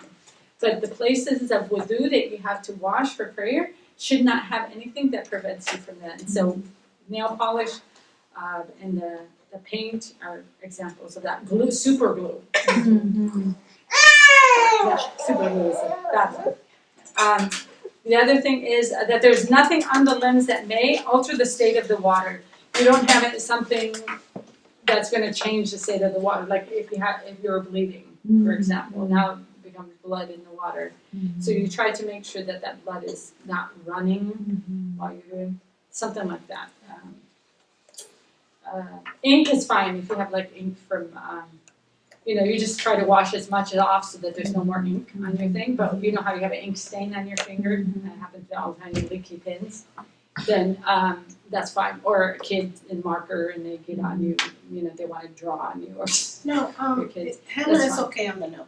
Henna is fine. Henna is fine. Not the black. There's this black thing called khidab in Arabic. It's called khidab. Or Yemeni in Arabic. I don't know what it's called, but that black stuff is not. It's like a layer. It's still like a layer. That doesn't count. But the henna that is that red or orangish henna, that's fine. You can put it on your nails. That's what a lot of people do to color their nails. I was gonna tell you that. So that may be an option. Yeah. Yes. I actually like doing that on the nails. But it takes time, So these are things. But that would be something you could do. So I'm sorry. You Yeah. said free from menstruation. Free from menstruation and pregnancy. So you cannot be praying. You don't do wudu or pray when you're on your menstruation or you have no postnatal bleeding. Okay? And these things are not known usually if you're going to go online and learn or you're going to learn with men. Sometimes these things get missed. Yeah, these things get missed. So you're not obligatory to pray during those times. You can't, or you're not obligated. You can't. It doesn't even. It's not valid. So. It's not valid. Okay. So we're going to talk at the very end. We said we want to try to give some time to say what are some of the things you can do when you're on your menses, and what you could do as an alternate to the prayer, so that we could keep that ritual of doing the 5 prayers, but something else in place of it. Number 4. 6. Oh, don't I? Yes, Yeah, Islam, discrimination, purity of the menses and postnatal bleeding was 3. Then 4, removal of anything that prevented water from reaching the limbs. Then 5, that there's nothing on the limbs that altered the state of the water. 6, to know that wudu is obligatory. You just need to know that wudu is obligatory. And 7, that an obligatory action should not be confused with a sunnah, meaning that you didn't think that the face was a sunnah action. You know that washing the face is obligatory. So if you thought everything was obligatory, that's fine. Because it's not, that's more than what you thought you needed to do. You can't be doing less than what you think you need to do. And then 8, the water must be pure and purifying. So you have to use water that is pure. So you can't use, let's say you had a bucket and then someone was doing wudu and their wudu water was collecting in a bucket. You can't take that bucket and use it. That's used water now. It's pure water, but it's not purifying. That means you can't use it for wudu. Now, there might be water that someone squeezed some lemon in it, right? Lemon scented water. You can't use that necessarily for wudu because it's not purifying water. It's pure. It's not filthy water, but you can't use that to purify yourself. So no color, no taste, no odor. No smell. Yes. So it can't have a different taste or odor or smell, that kind of stuff. So anything been added to the water can't have it. Okay. 9. For those with this is for a woman that has continuous bleeding. That's a whole nother section. Like we would have to do a whole nother class just regarding this. But she would have to do wudu.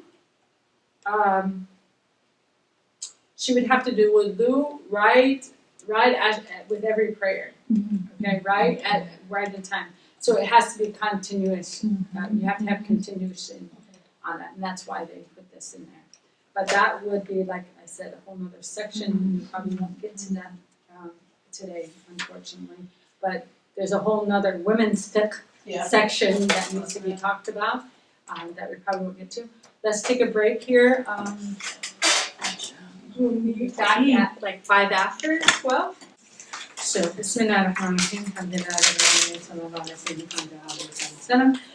so we're going to transition into the salah, the prayers, so that we could get in, hopefully, through all the motions of the prayer that we need to get through. And like we did in the other, we actually, before we do that, we have to go through what invalidates the wudu. And so I'm gonna go a little bit faster, and I'm gonna ask that we hold off on the questions until I get to the end of the section, only because I wanna be able to get through all of the salah, okay? So the things that require, there's gonna be things that require that you do a whole body shower, okay? So this is gonna get a little bit more sensitive, I don't know if the younger kids here. So one is if one does intercourse, that would cause a whole shower that needs to be done. Any emission of sexual fluid would also require a shower, okay? And the emissions of that sexual fluid, it has a different smell. It's more like a doughy, rotten egg kind of smell. Sorry to be so specific while you guys are eating. But this is important for, there's no shyness when it comes to teaching this. I need to make sure that you guys know the difference. And that discharge, when it comes out, sexual fluid, that also requires a full shower, okay? Death also, and when someone dies, requires a full shower, or a ghusl, what we call a ghusl, G-H-U-S-L, ghusl. Isn't it? Okay, so those are the things. Menstruation, after your menstruation is over, you also have to take a full shower. Okay, you have to take a full shower from head to toe. This is when the hair does have to get wet. Okay, so after every time you finish your menses, you take the shower, then you're ready to go into to the state of purity to pray. Okay. Not that you're impure, you are still a pure person. You're just in a state of impurity to do that prayer, the formal prayer. I just want you to be very aware of that because us as human, we're considered pure. It's just we're in a state of impurity during that time of menses, and it is a form of mercy for us to have a time off with the prayer and the time off of the fasting and the time off of this, because some women gets really tired and really lose a lot of blood and they need that time to rest. And this, the obligations are lifted from you during that time. Okay? So think of it as a good thing, not a negative thing. Okay? And then also postnatal bleeding is the fifth thing. And the sixth thing would require a ghusl. So after having a baby, you have the postnatal bleeding, and after that postnatal bleeding is done, you should take a full shower as well, just like as if it was a menses. And the sixth thing is when you give birth. So you could give birth to a child, and it's very rare, because some have what they call a dry birth, where they do not have any blood come out. So in that case, they would just take a shower and then start praying. But most people go from childbirth to postnatal bleeding. So then they just take a shower after the postnatal bleeding. Okay? These are the times that they have to take that full shower. So it's important that you know that that's when you have to take a shower, because you need to know what is that. And then the other thing that I didn't go over with the wudu is what things nullify the wudu. So when do you have to renew your wudu? Okay? You have to renew your wudu if anything comes out from the front of you or the back of you, private parts. Anything. And the Shafi method, anything. So any discharge of any sort, any air, so gas, even if it's a kidney stone, if something comes out of you, you need to then do a wudu over again. Okay? 2, losing intelligence. If you were to have a seizure, God forbid, or you, God forbid that this ever happened to you, but if you got drunk and you lost your mind, kind of like you were out of it, you would have to redo your wudu. Okay? So anything that would cause that, you fainted or something like that, you would go back and redo your wudu. 3,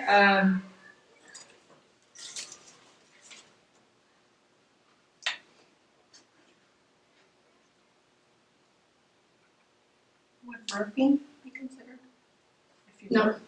Yeah, because she said private. But that's in the still, right? Even burping does not do any. If you sleep, if you go to sleep, Yeah. you wake up, you have to do whatever. Yeah, so being unconscious would consider sleep as well. So if you fell asleep and you got up, then you should do your wudu again. That would be the unconsciousness. 3,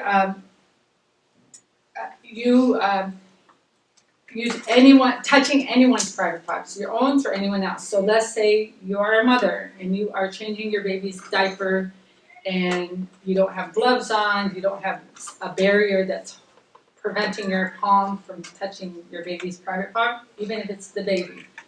Any private part, yourself or anyone else, even if it's a child, then you will have to renew your wudu. And that's palm to palm. So if this part of your touch is, then it doesn't count. But what we mean by touch is anything of the palm. So put your hands together. Anything that's, you put your hands together, if that part of your hands touches a private part, then it breaks the wudu. Okay?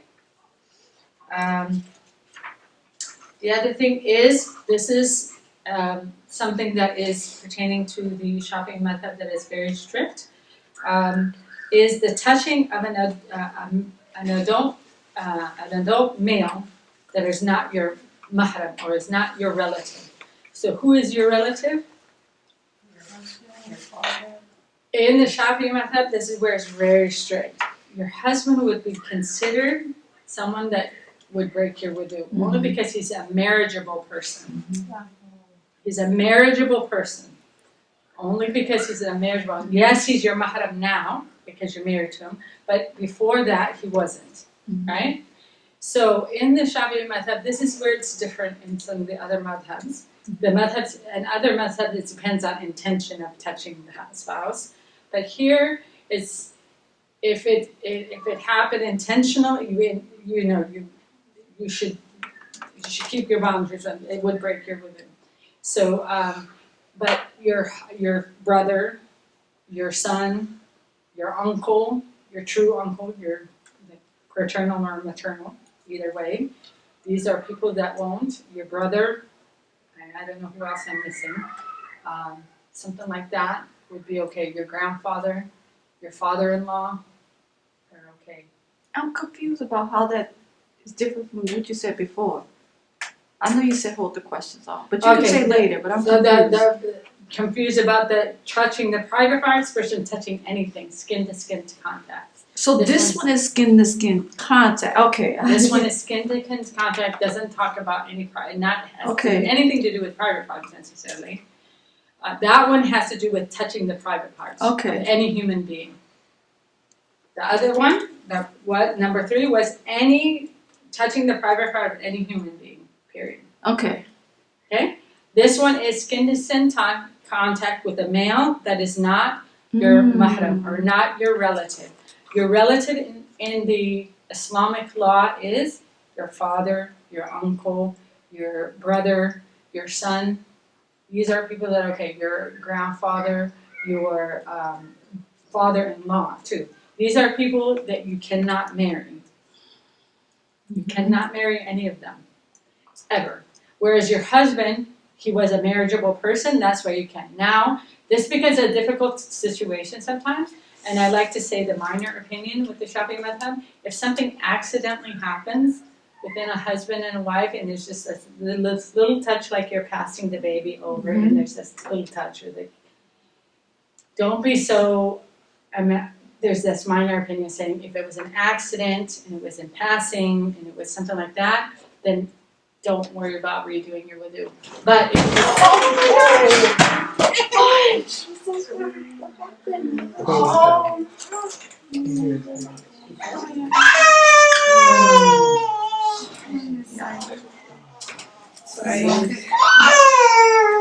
Is she sleeping?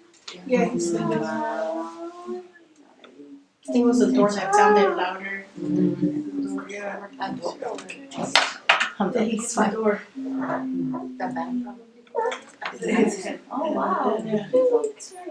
It sounded You worse. got more scared. Yeah, it was. I was Yeah. scared. But maybe it wasn't his head. Maybe it was Yeah, the back or or something. Yeah. It was Oh, Yeah, because his head hit All the right. door. So is that touching for like skin to skin? So it's not like just you bump into someone. I'm just wondering for Yeah, this. no, see, this is where it's hard when you go to Hajj and stuff, you can't Yeah. take this ruling in the madhab. You have to take a ruling from another madhab because in Hajj, or Umrah, you're so close, someone's gonna hit you. And even though you're all covered up, you say, okay, well, the woman, it's only your hands really and your face are showing. How could you not, whatever.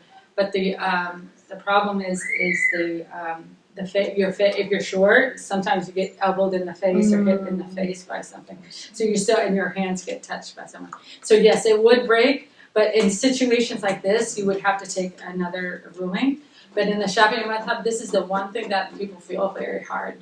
Like probably the hardest thing that a lot of people. But you got to think about the ease, because every madhab or every school of thought, like touches your hand, face, something like that. If you're covered, it's not a problem. It's when you're uncovered that things get Okay. touched, right? Okay. Because, we don't have much, if you're covered, we don't have much that's going to be touched, right? And okay are your father, your son, your uncle, and your father-in-law. Your father-in-law, yeah. But your husband will break your wudu. Yes. Mhm. Yes. So, but you have this, and your, Because he's not your father. nephews, are fine. Your sisters or your brother's children. Oh, we're talking about male, right? Male. Yeah. Nephews, that's why I said nephew, not niece. I'm not saying, so for the male side, it would be the opposite of what we're saying, right? Okay. But for us, I'm thinking of, there's also nephews, right? Trying to see if there's anyone, if you were, this pertains to back then, they had wet nurses and stuff like that. Your wet nurse, like, if you're a male, your wet nurse would not be your, also. But these are people that you're fine with. Okay, so that gets us into the salah now. Sorry, I forgot that we didn't do the invalidations, and it was very important that you know those. That is the hardest. The hardest part of the invalidation is that one part. I feel personally in the Shafi'i madhab. Everything else is pretty normal and it's very same as every other madhab. This one is a little bit different when it comes to the husband. Okay, and some people find it hard in the beginning, and I can tell you it is hard in the beginning. But once you get used to it, you just know. It's like, okay, I have wudu, I just do my prayer or whatever, and then if you break your wudu afterwards, you break your wudu afterwards, but you just do your thing and then go back, right? And you'll find this rhythm of what works for you and your family after you get Yeah, used my to it. husband told me that we Yeah. both break each other. Yeah. So it's good to know these rules. You need to know these rules because you need to know when you need to renew. So it's important that I go over that. Okay, so now that we did that, now we're going to go straight into the salah. Salah is kind of easier because it's like actions.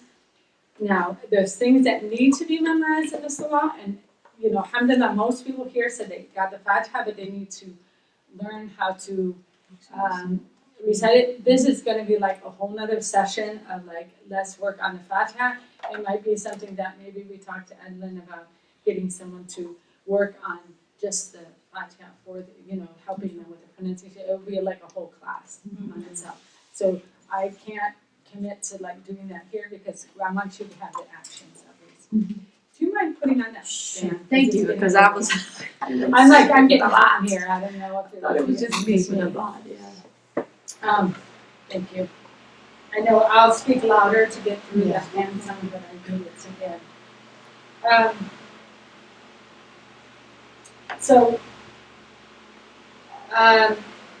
In order to have a valid salah,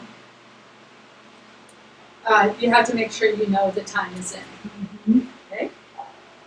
1. So you need to know the time is in. 2, if you don't know if the time is in, you should have someone that knows that the time is in that you can trust, right? So maybe you're in a town or whatever. You have to do that. There's apps for that too. Okay. Yeah. And then the 3rd thing is it's your personal what they call ijtihad, or your personal effort of determining that time. So I want to talk about the time a little bit in terms of using the apps. So there are apps.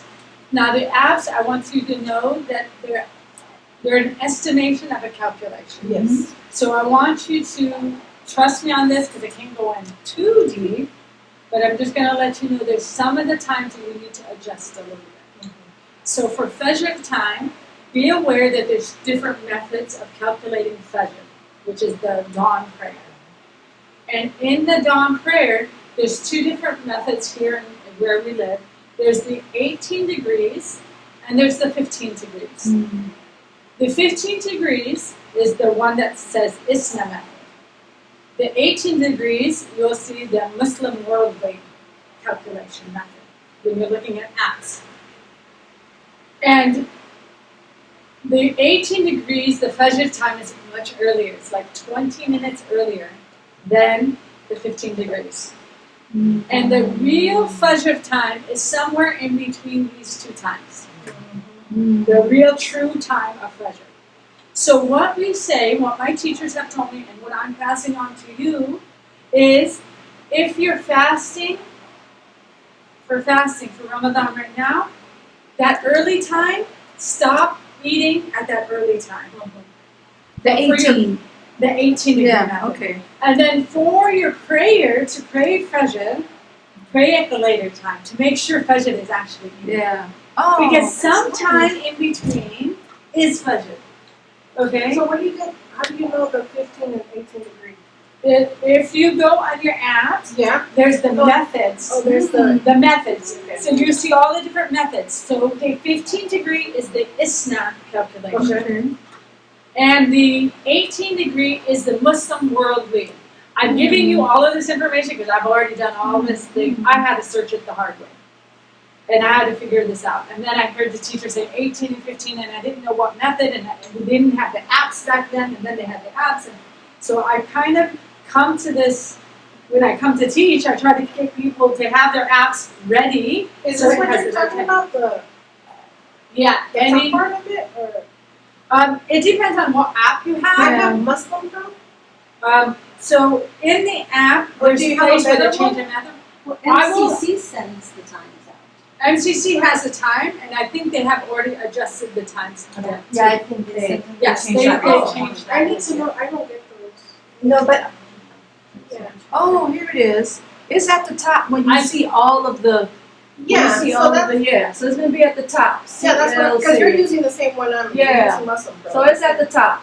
Yeah, it says, and you can change it it's at the top. actually in your settings. Yes, It says yeah. prayer time conventions. Oh, and then it says 15 So- degrees. I see it. I see it. Okay. Got it. Okay. Okay, so somewhere in your app, each app is going to be different. So we could go after class and just make sure your apps are good. I'm not Muslim. So I use a different app, I think, than a lot of people. I've been all over with my different apps. This is the one I Which go. one do you use? It's called My Prayer. My prayer. Yeah, I just like the compass in it. It's pretty accurate too. Okay. So that's the one I use. My prayer. My dua. It's called My Prayer. But anyways, you can change your Got it. method. Okay. Okay. Know that there's two methods. So what I do in my house, in my app, I have the Fajr as the early time. And I know in my head that, because when I'm fasting, I want to have that go like this so I know to stop eating, right? But when I pray, I just pray, I take the time in between to do either extra prayers or I do some du'as, like supplications, whatever, until that later time of Fajr comes in, which is about 20 to 25 minutes, somewhere in between the 20 and 25 minutes. But that way you're always safe. You're not praying your Fajr too early, and you're not missing out on your fasting. You're not eating in the wrong time, right? You're stopping in the right time. So you say you both have a two. Can you set it No, for I both? actually use the 18 degrees, and I know that I can't pray for 20 minutes for Fajr. Okay. That's what I do. Alrighty. Okay. So Use the And 18 that degrees. hopefully will help you. The other time that is a little bit off is the Dhuhr time. Okay. The Dhuhr time, the reason why is the zenith, the sun, when it's at the highest peak, the shadow is not moving at that time. Okay, without going into the big discussion of how to measure your shadow and everything, that would be, again, for a more extensive class, I could go over in more detail of that. But the zenith, your shadow is not moving. Once it moves from the zenith, the sun, then your shadow starts growing. Then once your shadow starts growing, that's when Dhuhr comes in. So sometimes these apps have the zenith time and don't have the true Dhuhr time. So you literally have to wait about 10 minutes. I say 10 minutes usually, sometimes it's a little bit less, but it's around 10 minutes after that time that Dhuhr actually comes in. Okay? So if you were to do it on your app, there's a place where you could adjust the time and you can adjust the minutes. How to use your app, I can't answer that right now, but I will definitely help you with it after class. Or someone can, that knows how to use the apps. But you can adjust the time 10 minutes. So what I do is I adjust my time like 10 minutes. So it's usually 10 minutes after the normal time that it says and the 18 degrees. Okay. And the third one that I adjust is Maghrib. The reason why Maghrib needs to be adjusted, because Maghrib's time is usually when they say sunset here, the sun is halfway, the disk is halfway down from the horizon. But in the Islamic law, the disk has to be completely below the horizon to be Maghrib time. So it takes about a few minutes to get the sun all the way down below the horizon. And so we add around, the Hanafis tend to do about 3 minutes. My teacher told me 5 minutes. I've been keeping mine at 5 minutes. And I actually was in a hotel, like in the 12th floor, facing where Maghrib is. And there was only one bathroom, so everyone's trying to do wudu. And I said, I'll do wudu last, because I'm going to see when Maghrib is. So I actually tested this before, and 5 minutes is pretty true on. It literally, when my phone went off 5 minutes before, the sun was still there. I could still see it on the horizon. It was going down, but it wasn't completely down. But once 5 minutes came down, the sun was down completely. So at the 5 minutes, that will make sure that you break your fast at the right time. Don't do it early. You don't want to waste your whole day of fasting. And also you'll be praying at the right time as well. Okay? So I'm doing a really condensed on the prayer time. I could go, literally I spent a whole class, like a half a class on prayer time alone. Like a whole half an hour. Just on prayer time. I tried to condense it as much as I could for you, but give you what you need to be able to be praying at the right times. Okay? So that's timing. The other thing is that you need to make sure from what you're doing at the masjid, and if so, then you know that when you're home, then it's going to be fine. But if it's not working in the masjid, you know that app is a little bit off. That's why I kind of was switching certain apps. So that's what got me to the app that I had, because I was testing that at the masjids, and it was pretty good. Pretty accurate, and so make sure you're doing that. Okay. The other thing is you're covering your what we call awra. This is the Arabic name, awra, A-W-R-A, which is your private, everything that you should be covered in your prayer. So there's in Spanish. Awra is the same thing. So, mashallah, I didn't know that. That's a new one. I'm going to use it in my next classes. So awra, there's an awra for salah, there's an awra for being around men, there's an awra for being around women, believe it or not. People don't know that a lot of people don't tell you that there's an awra even between women and women. But there are certain things that should be covered even around women. Okay?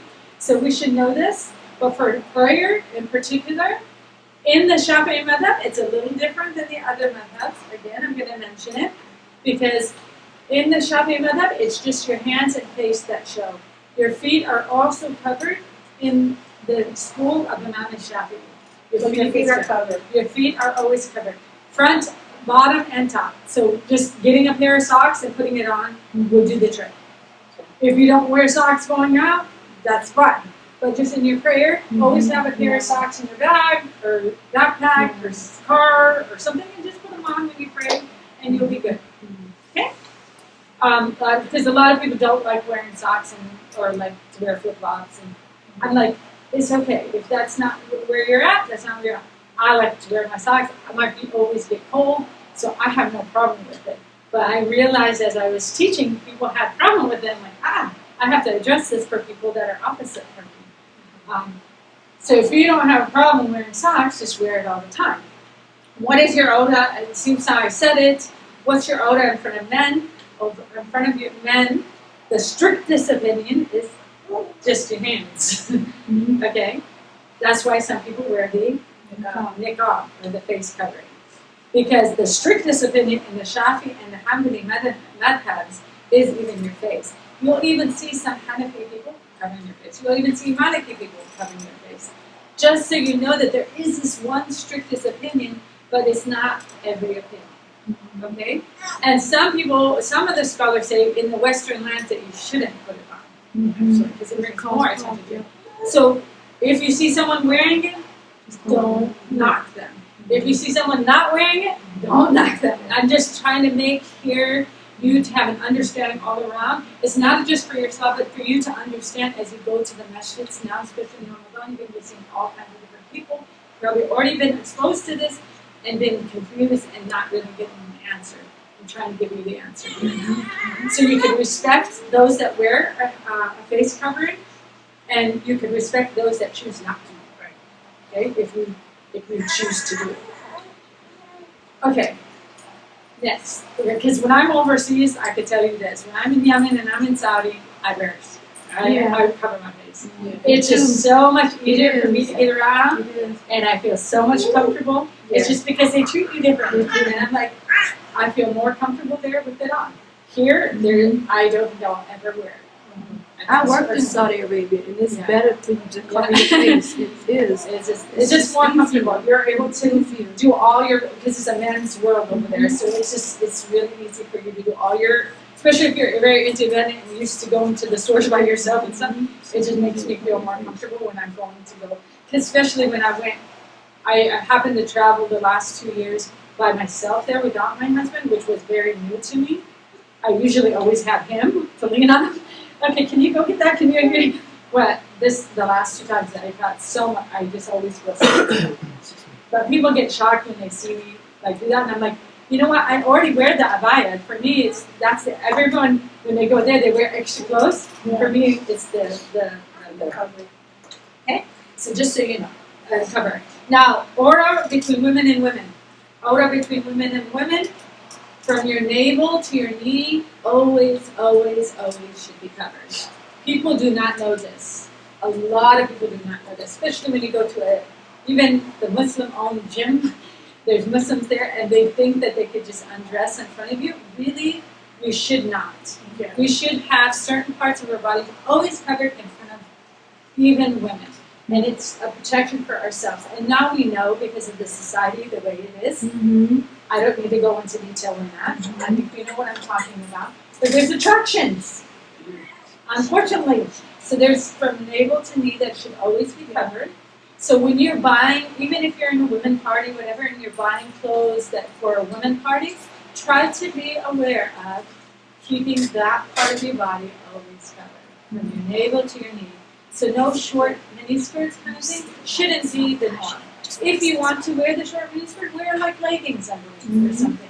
But keep that part protected. Yeah. It's the reason why it's in our religion. Now, if you're not there yet, it's okay. Eventually you'll get there. Okay? But this is something that when we're even changing amongst women, like sometimes you might go camping with someone or, go to a retreat and you're in the same. I always have like a towel or something, and I learned. I know how to dress. Like we're household with sisters, I know how to dress. Even my top, I just know how to dress with not showing my body as much. You just learn to do that, right? So this is something that you want to protect, because this is part of our deen and our religion, and it's a reason for all of these rules. This really is the reason. And you kind of see it now happening with what's going on in the world now. Mm-hmm. You kind of see why these rules are in place. Yeah. Okay, so I went a little bit more in detail on that because I think it's important that you know that. So for your salah, I said this in France, I said that, I said that, I said that. I'm trying to make sure that I get all my notes. Because I have notes on top of this. I'm making sure that I give you a little bit more than what the book has here, because the book is really, okay. So I think we're ready to go on to the pillars. So I want to go over the pillars of the obligations of the prayer. It's on page 7 of the document and 16 of the PDF if you're on the Glorious Treasure book. Okay? So the first thing, just like in the wudu, is intention. Where is the intention? In the heart. The heart is obligatory. The tongue is sunnah or recommended. Okay? So you make your intention that you're going to pray Fajr. So let's go through the 5 prayers, right? Fajr prayer is 2 rak'ahs. 2 units. When we say rak'ahs, it means units. 2 rak'ahs. Okay? Dhuhr, the afternoon prayer, is 4 rak'ahs. 4 rak'ahs. Asr, the mid-afternoon, is also 4 rak'ahs. Then we have Maghrib. That's a sunset prayer. That's 3 rak'ahs. And then we have Isha. That's 4 rak'ahs. Okay?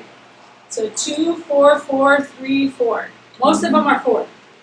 So what is the raka'ah? Rak'ah is called a unit. Right. Okay? So what does that mean though? You didn't tell, and that's what we're going to do. Oh, okay. Because I'm actually going to stand up and I'm going to show you what a rak'ah is. Okay. Exactly. Very good. Thank you.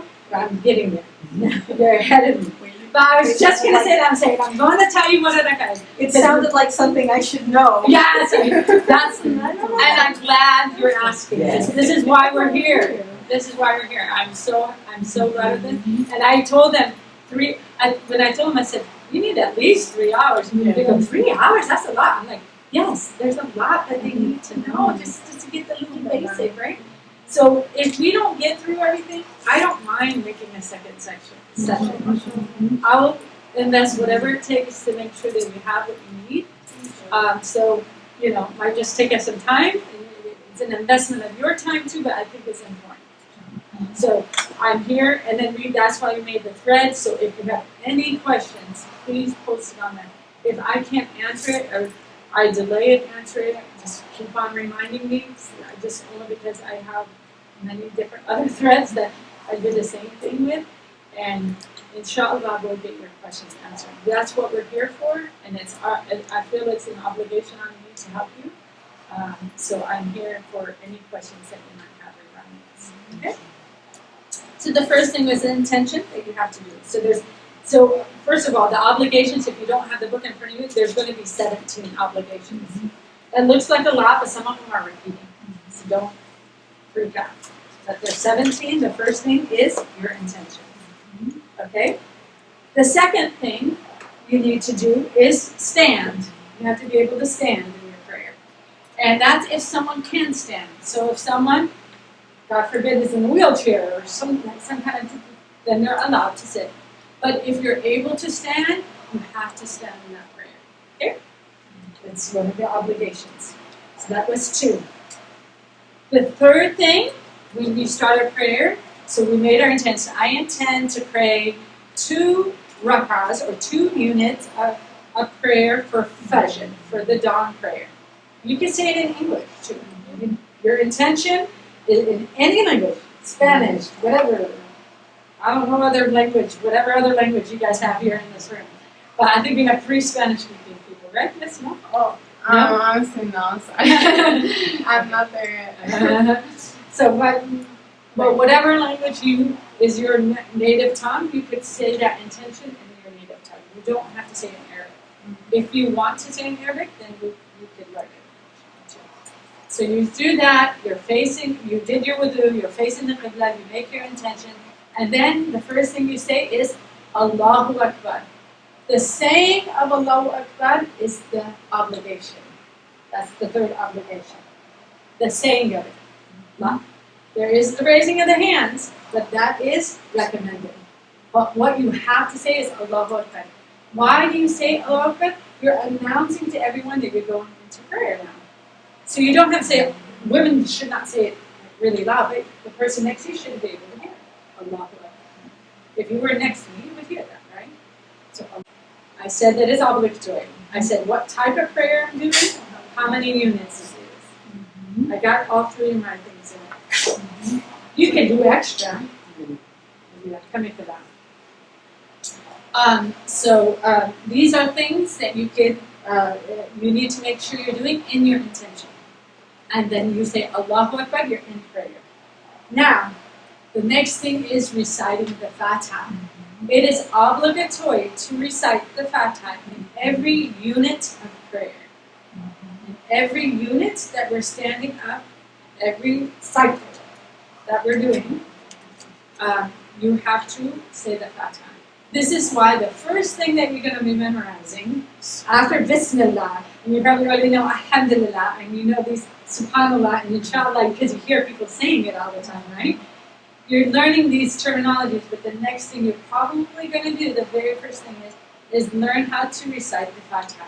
And this is why in the thread, and I'll resend it for the ones that were added afterwards, I sent a link of hearing the Fatiha in a nice perfected tajweed, or nice recitation that it's clear and it's slower, and it's if you just listen to it over and over again and try to mimic it. Okay, and try to mimic it, and that's your start. Start with one line at a time.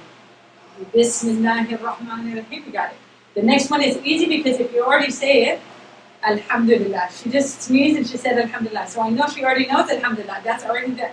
Alhamdulillah Rabbil Alameen. So she already had half the verse by knowing Alhamdulillah. So if you hear it, and you could take, there's some apps too where you could take just one ayah and then listen to it like 20 times. If you really do listen to it 21 times or 33 times, or take that rosary read and listen, like repeat it that many times, you'll memorize it. Quran is probably the easiest thing to memorize. It's the easiest thing to forget too. But if you're reading the Fatiha daily in your prayer, you're going to memorize it. It's one of the things, it will eventually be memorized. Now the pronunciation might be hard, but... Sorry, I forgot that the special needs group needs the classroom at 1 o'clock. Oh, so we can move to the mother-child room or something, but... okay, so give us, let me know until coming here. So, okay.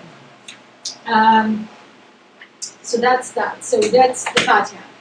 And we'll go, like we have that recording. Again, like I said, another session would be to sit down and work on the Fatiha, or have one-on-one sessions where I can do Skype, or maybe we can find other people to help and do like a Skype session where we're listening to your Fatiha and correcting you and helping you with it. But that would have to be a one-on-one listening to everyone, like a Fatiha workshop. And would you set that up through that group? Yeah, so we'll talk to Edlin, because these are things that, as MCC is growing with this, like helping the converts and they're realizing what they need, what you guys need, now we're going to have to reach out. So I'm going to suggest to them what you guys need after this, and then hopefully, whether it's me or someone else helping you with that, I don't know who it's going to be, but I'm going to put a list of things that this is what they need next, this is what they need next, so that way MCC can put something together, so that way, like you guys came to this, now there'll be another group of ones that need this session first before they could do the next section, right? So we might have like session 1, session 2, session 3, and you guys will be this bigger creating that, inshallah. Okay? Any question before I go on to the next one? Oh, the Fatiha, recitation? Recitation? Yeah. Oh, okay, just making sure, like, that's what, it's not like a form of, like, a specific recitation. Right, yeah. To help you with the recitation, is that what you're saying? Yeah, the Fatiha means recitation. Oh, Fatiha means the opening. It's the first chapter of the Quran. Oh, okay, I pronounced it different. Yeah, Al-Fatiha means the opener. Okay, the opener, or the opening. I think you were asking That what's was the the Arabic first- word for recitation. Right? No, I think she, okay. All right. that was seeing what is Fatiha. What does it mean? I think I pronounced it Fatiha, that's probably why. Fatiha. Fatiha. Ha is a harder one to do because it's in the middle of the throat. Fatiha. And it means, Fataha is the root word of Fatiha. Fataha means to open. Al-Fatiha is the opening or the opener. Okay? And it's the first chapter of the Quran. It's including the Bismillah ar-Rahman ar-Rahim. It's 7 ayahs or 7 verses. And like I said, it's recited in every one of the units of prayer. So if you're doing just the 5 prayers a day, you'll be reciting it 17 times a day. That's why you'll have it memorized. If you're praying 5 times a day, you'll eventually have it memorized. It just takes time. And if you do not have it memorized, what you could do during that time, whatever part you have memorized, read it. And then after that, the time that it would take to read the rest of the Fatiha, and it takes about a minute to read it if you're reading it like the recitator that I sent online. You would just read whatever you know. Allahu Akbar, Alhamdulillah. You would do that the whole time it takes to say the Fatiha. Until you learn the Fatiha, that would be valid for you as a prophet. That's what my teacher said. Until they learn the Fatiha, that would be valid. But you have to stand and do that. Don't say, I can't do the prayer because I don't know Fatiha. No. Do as much as the Fatiha you know, then say, Alhamdulillah, Alhamdulillah, Alhamdulillah, or La ilaha illallah, La ilaha illallah, La ilaha illallah, whatever you know, until that 1 minute is up, just standing there like you were saying the Fatiha, and then go into the next movement. With that Fatiha time, it needs to be set. Okay? The next thing that is obligatory, just to get the obligatory, I'm not giving all the extras right now, is after you do the Fatiha. So when you're in the Fatiha, these whole hand movements are extra. So if you don't do the extras, that's fine. But Allahu Akbar, a lot of people put their hands up.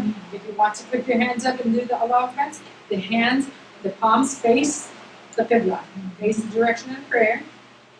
And it's just a fold like that. Fold like this, right? Exactly, a normal fold of your arm. The ears, your thumbs kind of go by the ears when you do a normal fold. Okay? That's it. It's not up here. It's not like this.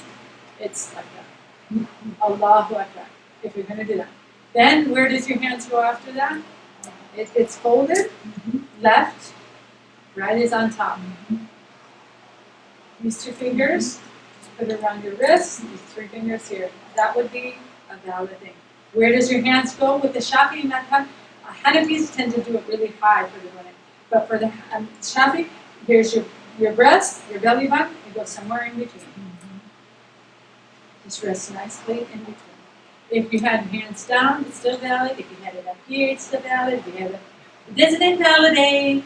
So if you see, don't worry about it. It's not obligatory. What I want you to just focus on is the obligatory. Intention in your heart. Allahu Akbar. Standing. Fatiha. Those are obligatory, right? Then the next obligatory, number 5, is bowing. So your bowing is, you're going to go down. Your palms will be on your knees. Sometimes your elbows will be folded, depending on your length of your arms. It'll be folded out or bowed up. But you're trying to make a 90-degree angle. Trying. Some people are flexible and go way down. No. Still be 90 degrees. It's not about how flexible you are. Some people are not as flexible, so you're going to be up here. It's okay. Do as far as you can go, but bow down. Okay? Bow down. Knees, hands are on your knees. Do you have to say anything? You don't have to say anything. But you have to, the next number 7, and number 6 is, you have to remain there, motionless, for a little time. And this is going to repeat in different steps. So if you know what to say there, you can say what you say. That will make you stay there if you say it. But if you don't have to say anything. Just stay there. Or you can say Subhanallah, Subhanallah, Subhanallah, and then get up. And you say it 3 times. You say it 3 times so you know you're staying there for a while. Some people do it too fast. They go like this, and you go down. You see people do that, they're not staying there. You got to stay there. Okay, that is an obligation to stay there. When they do that, they're invalidating their prayer. They're not doing a valid prayer. Okay? So this is important. Then you gotta get up again. That's number 7. Getting up is add to that, getting up. Do you have to say anything? It's not obligatory to say anything. Is there something you can say? Yes, there is. But don't worry about it. For your purposes, yeah, they're gonna come in about 4 minutes. Okay, we got it vacate? Yeah. Okay. So do you wanna just wait here Until they come? Yeah. Yeah. Because there's gonna be prayer anyways. I don't think they'll start before the prayer. Right? Yeah, and that's why I said 1:15 because I was trying to finish before the prayer. Inshallah. Okay, so I'm gonna go until they kick us out. Okay? So stay there. Stand up, stay there. What people do wrong, I'm telling you what they're doing wrong so you don't mimic it. They go like this. Yeah. Okay? That's wrong. You gotta go there, stay there. Gotta go here, stay there. Be like a robot. A little bit. There. Like you're stretching. Stay here, stay there. If you don't know what to say, don't have to say anything. If you want to say subhanAllah, you can say subhanAllah. It doesn't invalidate your prayer. But just stay there. Okay?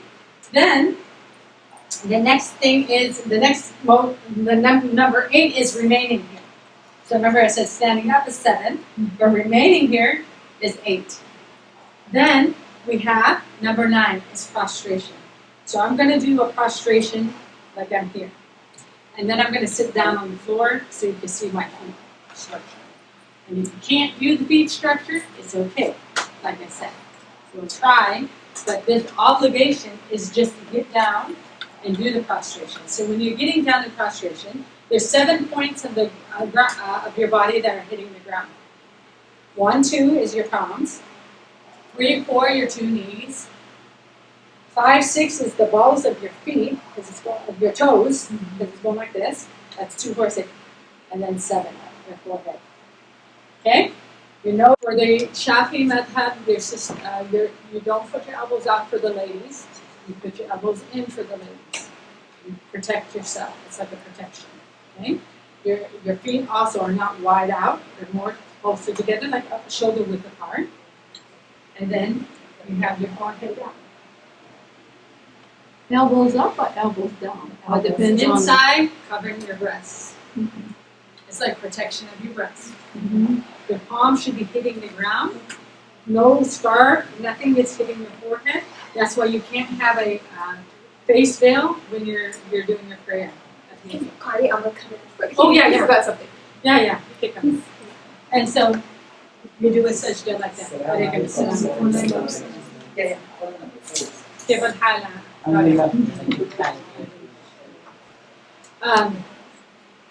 And so that your forehead hits the ground, that's the 7th point, hitting the ground. If you don't know what to say when doing that, don't worry, just stay there for a while. Because if you're staying there for a while, that's the next obligation, right? We said the prostration is number 9, and staying motionless in the prostration is number 10. So now you see why there's so many, because the motionless is repeating itself like 4 times in here. Then you get up from the first prostration and you sit. Your palm of your hands are on your thighs, and your fingers are like right at your knees. Don't curl them over. A lot of people curl them over like this, and their fingers are not facing the qibla. Your fingers should be facing the qibla. Should not be curled like this. It should be facing the qibla. If you're doing it right, again, I'm helping you with the perfection of your prayer. If you tend to not do this or that, it's not going to invalidate it, but I'm trying to help you with that perfection, right? So on your thighs, facing the qibla. Then you're sitting, you sit, and you have to, again, stay motionless. So that is going to be number 12, staying motionless in the sitting. Then we're going to go back down to our prostration, because you have to do prostration twice, right? And you come up. Now, if that was your first unit, then you come up. That is your first rak'ah. That's your answer. Okay? But I had to do the whole thing to tell you what a rak'ah is. Because that is a rak'ah. That is a unit of prayer or one rak'ah. You just finished one rak'ah. Now, in the one rak'ah, you don't sit back down and say anything or anything. Once you do that second prostration, you go up. Okay? So we go up, we do that Fatiha again, We go down, we do that again, we go up again, we go down to the prostration, we sit in the prostration, we go back down on the prostration, and now it's the second unit, right? We're at the end of the second unit. The end of the second unit in every prayer, we have to sit after the second prostration, sit down, and we have to say what they call a tashahhud, or what they call it is the last testimony. The last testimony, that's what it's called. And that is obligatory. That's number 13. For the last rak'ah, it's obligatory. In Fajr, the last rak'ah is 2. The last in Dhuhr is 4. The last in Asr is 4. The last in Maghrib is 3, right? I'm letting you know what I mean by last. Because there's, in some of them, that there's 4 rak'ahs, you're going to be sitting twice. It's not the first testimony, but the last testimony is obligatory. If you miss that second one, the middle one, it's okay. It would require something else, but it's not like it invalidated your prayer. Don't worry about it. Just keep on going in your prayer if you forgot it. Because there's so many emotions, you might forget something. It's okay. As long as you get that last one in, that's the one that will invalidate if you don't do it. In there's something to say. And that one will take time for you to learn that one as well. That too is the second thing you need to memorize in your prayer. So once you have the Fatiha, if you're going to not memorize anything else, you're going to memorize this next part, which is the last testimony, is the next thing that we will teach you how to read. Okay? So those are the 2 things I want you guys to learn to memorize, because that's what makes a valid prayer, is those 2 memories. All the other stuff in between is extra. If you have time, like remember I told you I did that little chart for the kids and point system? So I made a lot of points for the Fatiha and a lot of points for this last testimony, because they have to do it in prayer. And everything else is extra. We'll learn how to do it later. Okay? One thing that helped me, just for my own understanding, is I learned it in English first because I wanted to know what I was saying. Because it's very easy to learn something in Arabic and you don't even know what you're saying. You're just so I learned it in English first, and then I started learning it in Arabic. Yeah. But you can't say it in English while you're doing your prayer. It's not valid in the sense, but until you're learning, you're going to do whatever you know in that spot. So just like I told you in the Fatiha, in the Fatiha, you're going to read whatever you know of that. If you don't know it, You're saying read, Allah. but you mean recite. Recite, that's Yes. what I'm sorry. Okay. You're going to recite whatever you know. Thank you for the correction. You're going to recite whatever you know, but what you're going to do is say Allahu Akbar, Allahu Akbar, La ilaha illallah, La ilaha Ashhadu an la ilaha illallah, Ashhadu anna Muhammadan Rasulullah, because part of it is Ashhadu an la ilaha illallah, Ashhadu anna Muhammadan Rasulullah. So when you do that, Ashhadu an la ilaha illallah, that's when everyone puts up their finger. Ashhadu an la ilaha illallah. What does that mean? I bear witness that there is no God but Allah. That's what you did when you took your shahada. It's the same thing that you said in your shahada, you're saying in your prayer. And that last testimony. So if that's all you know, that's all you'll do. But you stay the time that it would take to say that. Again, a minute, 2 minutes, between probably a minute it takes to say that stuff. Just stay there saying La ilaha illallah, La ilaha, and then you can say Ashhadu an la ilaha illallah, put your finger out, and then La ilaha illallah, La ilaha illallah, and then Assalamu alaikum wa rahmatullah. So then then let's get to only the pub. So that was the last thing. Number 13 was doing the last testimony. Also, in the 14th is sitting in the last testimony. Well, you're already sitting, so it's kind of easy, right? Then the other thing you need to do is say prayers on the Prophet, peace be upon him. So, Allahumma, everyone wants to say it with me, Allahumma, Salli, ala Muhammad. Allahumma, Salli, ala Muhammad. So if you have that, Allahumma salli ala Muhammad. What I'll do is I'll put that, at least that part, in the thread, because if you say that part, that is the other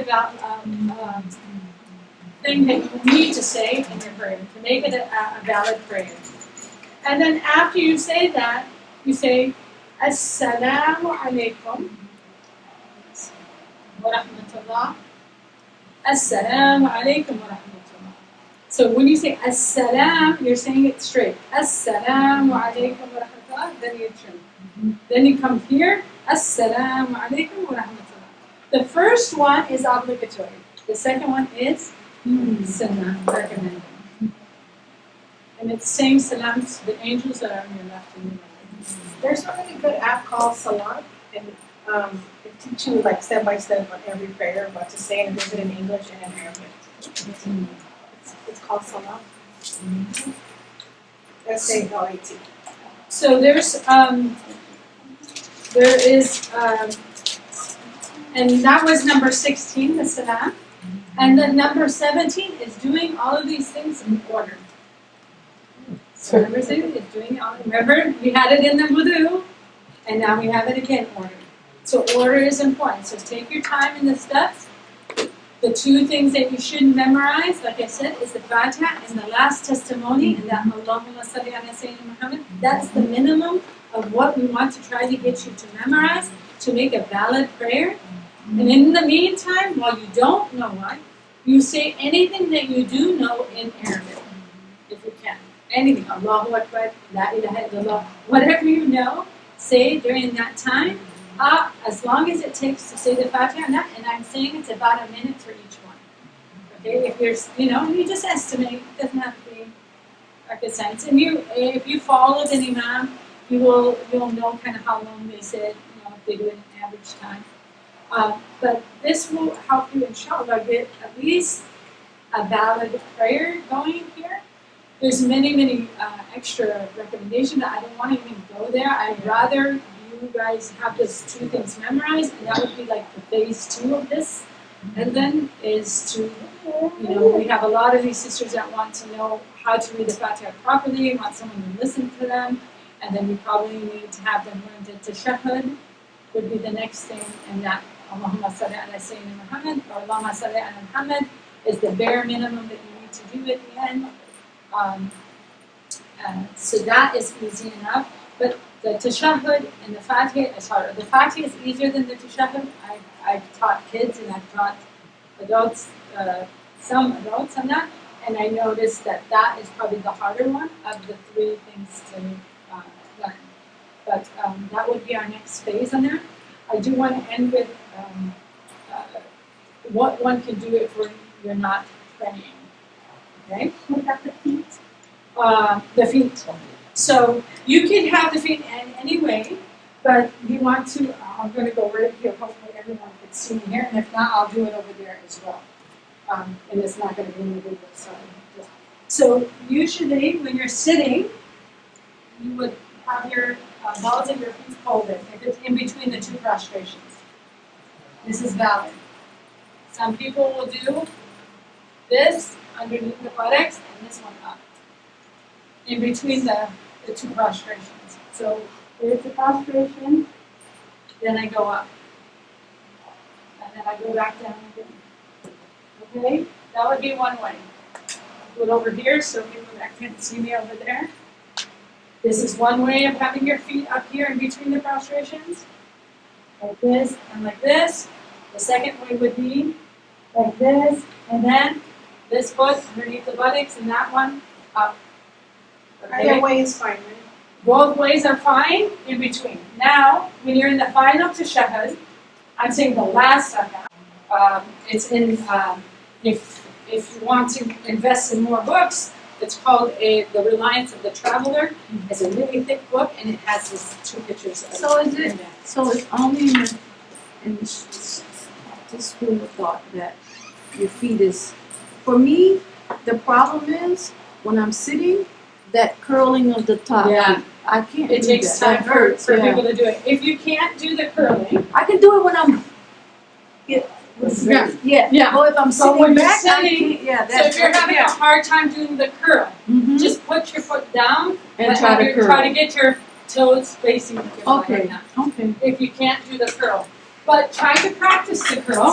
It's what it is from yoga. I know this. They call it. I forgot what they call it in yoga, but they do that same kind of stretch, and they're saying that you have like fascia there, and it actually it's because we haven't used those muscles and stretched them that it's hard. But it's actually good to do that because it actually will help your toes. So if you could try to practice it, start maybe with it like that, and then it gets tired, and then go down, let's go down. But try to have your toes going towards the qibla, inshallah. So the last thing I wanted to go over, and this is going to be we're going to have to do a part 2 probably with some other things, but what to do when you're not praying or fasting. So don't think that you can't do anything.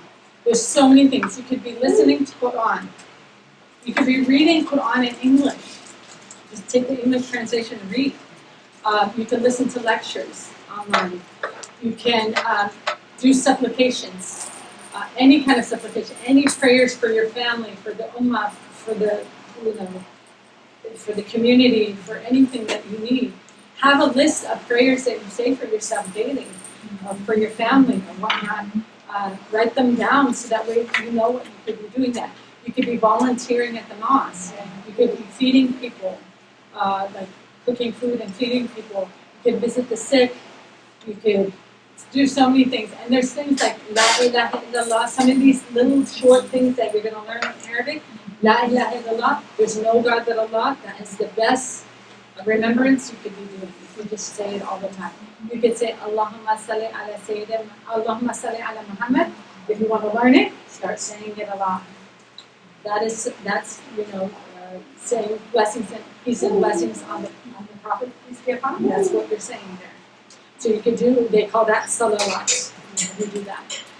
There is, you could just say Allahu Akbar, Allahu Akbar, Allahu Akbar. You could take the rosary beads and, have this in your hand. And if you have this in your hand, or they have these little counters you could get too. And so in Arabic, they still call those rosary beads? Yeah, well, in English you call them rosary beads, but they call them dhikr beads, or remembrance beads, right? Okay.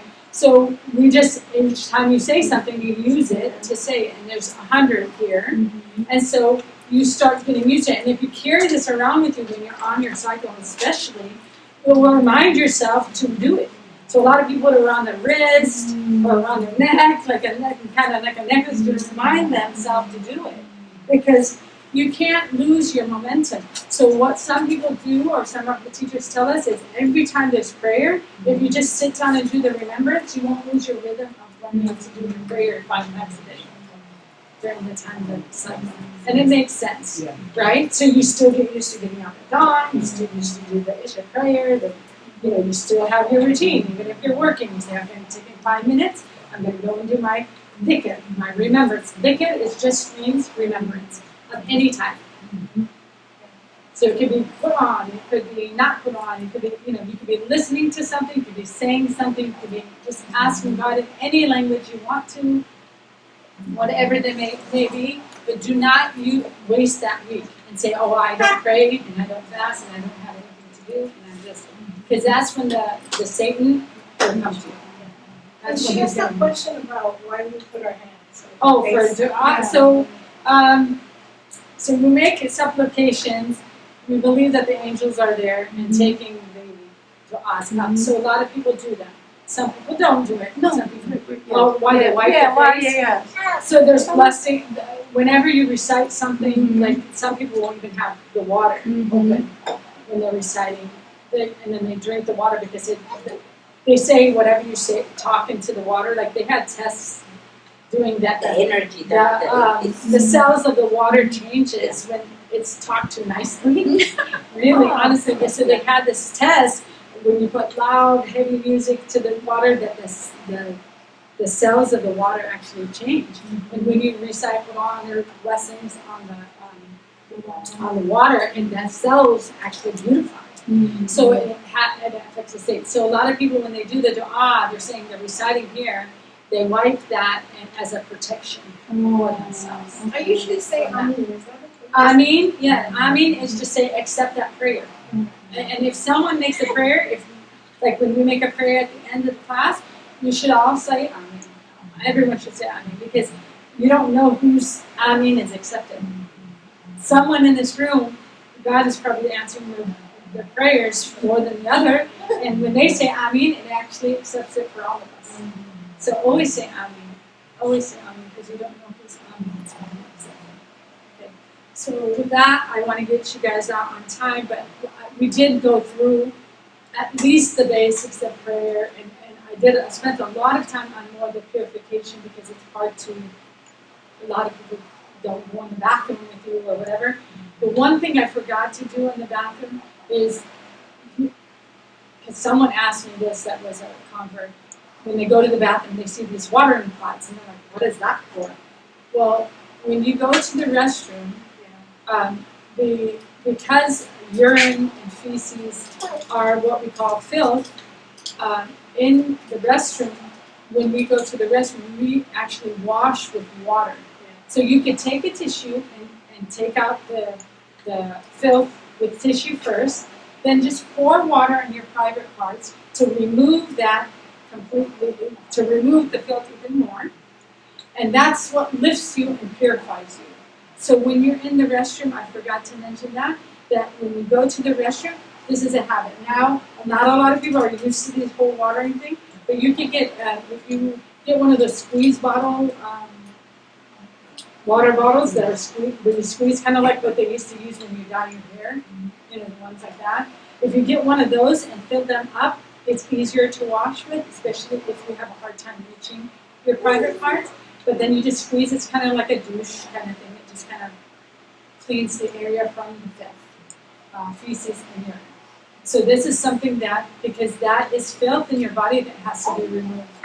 And the last thing I want to do is that those are things, the things that are filth in our thing. It's not snots. It's although you think it's filth, like you get disgusted by it, but that would not be something that needs to be removed from the body. What needs to be removed from the body is any discharge that comes from your private parts. Okay, needs to be removed from your body, and any blood. If you notice in the Shafi method that I talked about, if blood comes out of you, doesn't, like you're cut or something, it doesn't break your wudu. You just need to remove that blood, especially if it's a large amount. If it's a small amount, it will not break your wudu. Okay? I mean, it not even be invalid to pray like that. But let's say you had a cut and it's gushing out, then go and wash it off, get a Band-Aid on it, and then come to pray. Don't, because you're going to get that blood other places, and you might make filth on the area of prayer and on you. So the filth that needs to remove is anything that comes from the front and back of you, of any discharge, needs to be off your body and off your clothes, and off your place of prayer, and also blood. So if you throw up, that doesn't break the wudu? It doesn't break the wudu, but of course, if you're doing it in prayer, you're going to interrupt your prayer, right? Yeah. You're going to leave. Same thing if you got cut in prayer, you can continue.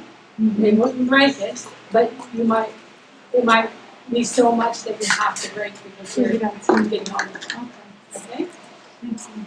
So with that, I'm going to end, and we'll. One thing that somebody mentioned to me that if you had any accident and urine touches your clothes, you should remove it. You should change it. Yes, you should. Let's say so. I recommend for women to wear panty liners, so that way, if some urine comes down or if some discharge from you comes down, you can just remove the panty liner and then redo your wudu, and then you should be good, right? If it goes on a garment, you would just have to take some water and sprinkle it on the area, and that would be sufficient. Water lifts. You don't have to have soap. Water lifts what we call najasa, or filth. Okay? We call it najasa. If you could answer about some clothes in your hands and your feet, is there any kind of ruling on that? Like, when you're praying, should you have your hands closed, or your feet? Do they have to be always put together?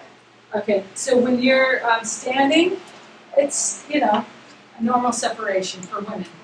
It's not wide for women.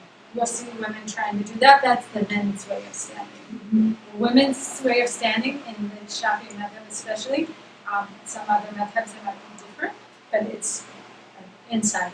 That's why you're also when you do your sajda, your shoulders are not out, it's inside because you're keeping your body close to you. And then the last thing, because we're going to get kicked out now, is your hands. It's okay if it's separated or not, but usually it's together and facing the fingers facing the Quran, inshallah. Okay. And so I want to end in a supplication. At the end of the prayer, end of any class, usually we recite a surah from a chapter of the Quran called Surah Al-Asr, and it's a small supplication, and we're going to end with that. Bismillahirrahmanirrahim, alhamdulillahirrahmanirrahim. Sallallahu alayhi wa sallam, alhamdulillah, Bismillahirrahmanirrahim, wal-asr, inna al-insana lafi khusr, illa alladhina amanu wa amilu s-salihati wa tawasaw bil-haqqi wa was-sabr. Subhanakallahumma wa bihamdika, ashhadu an la ilaha illa anta, astaghfiruka wa atubu ilayk. How perfect you are, O Allah. I praise you. I bear witness that none has the right to be worshipped except you. I seek your forgiveness and I thank you repentance. Allahumma salli ala Sayyidina Muhammadin wa ala alihi wa sahbihi wa sallam.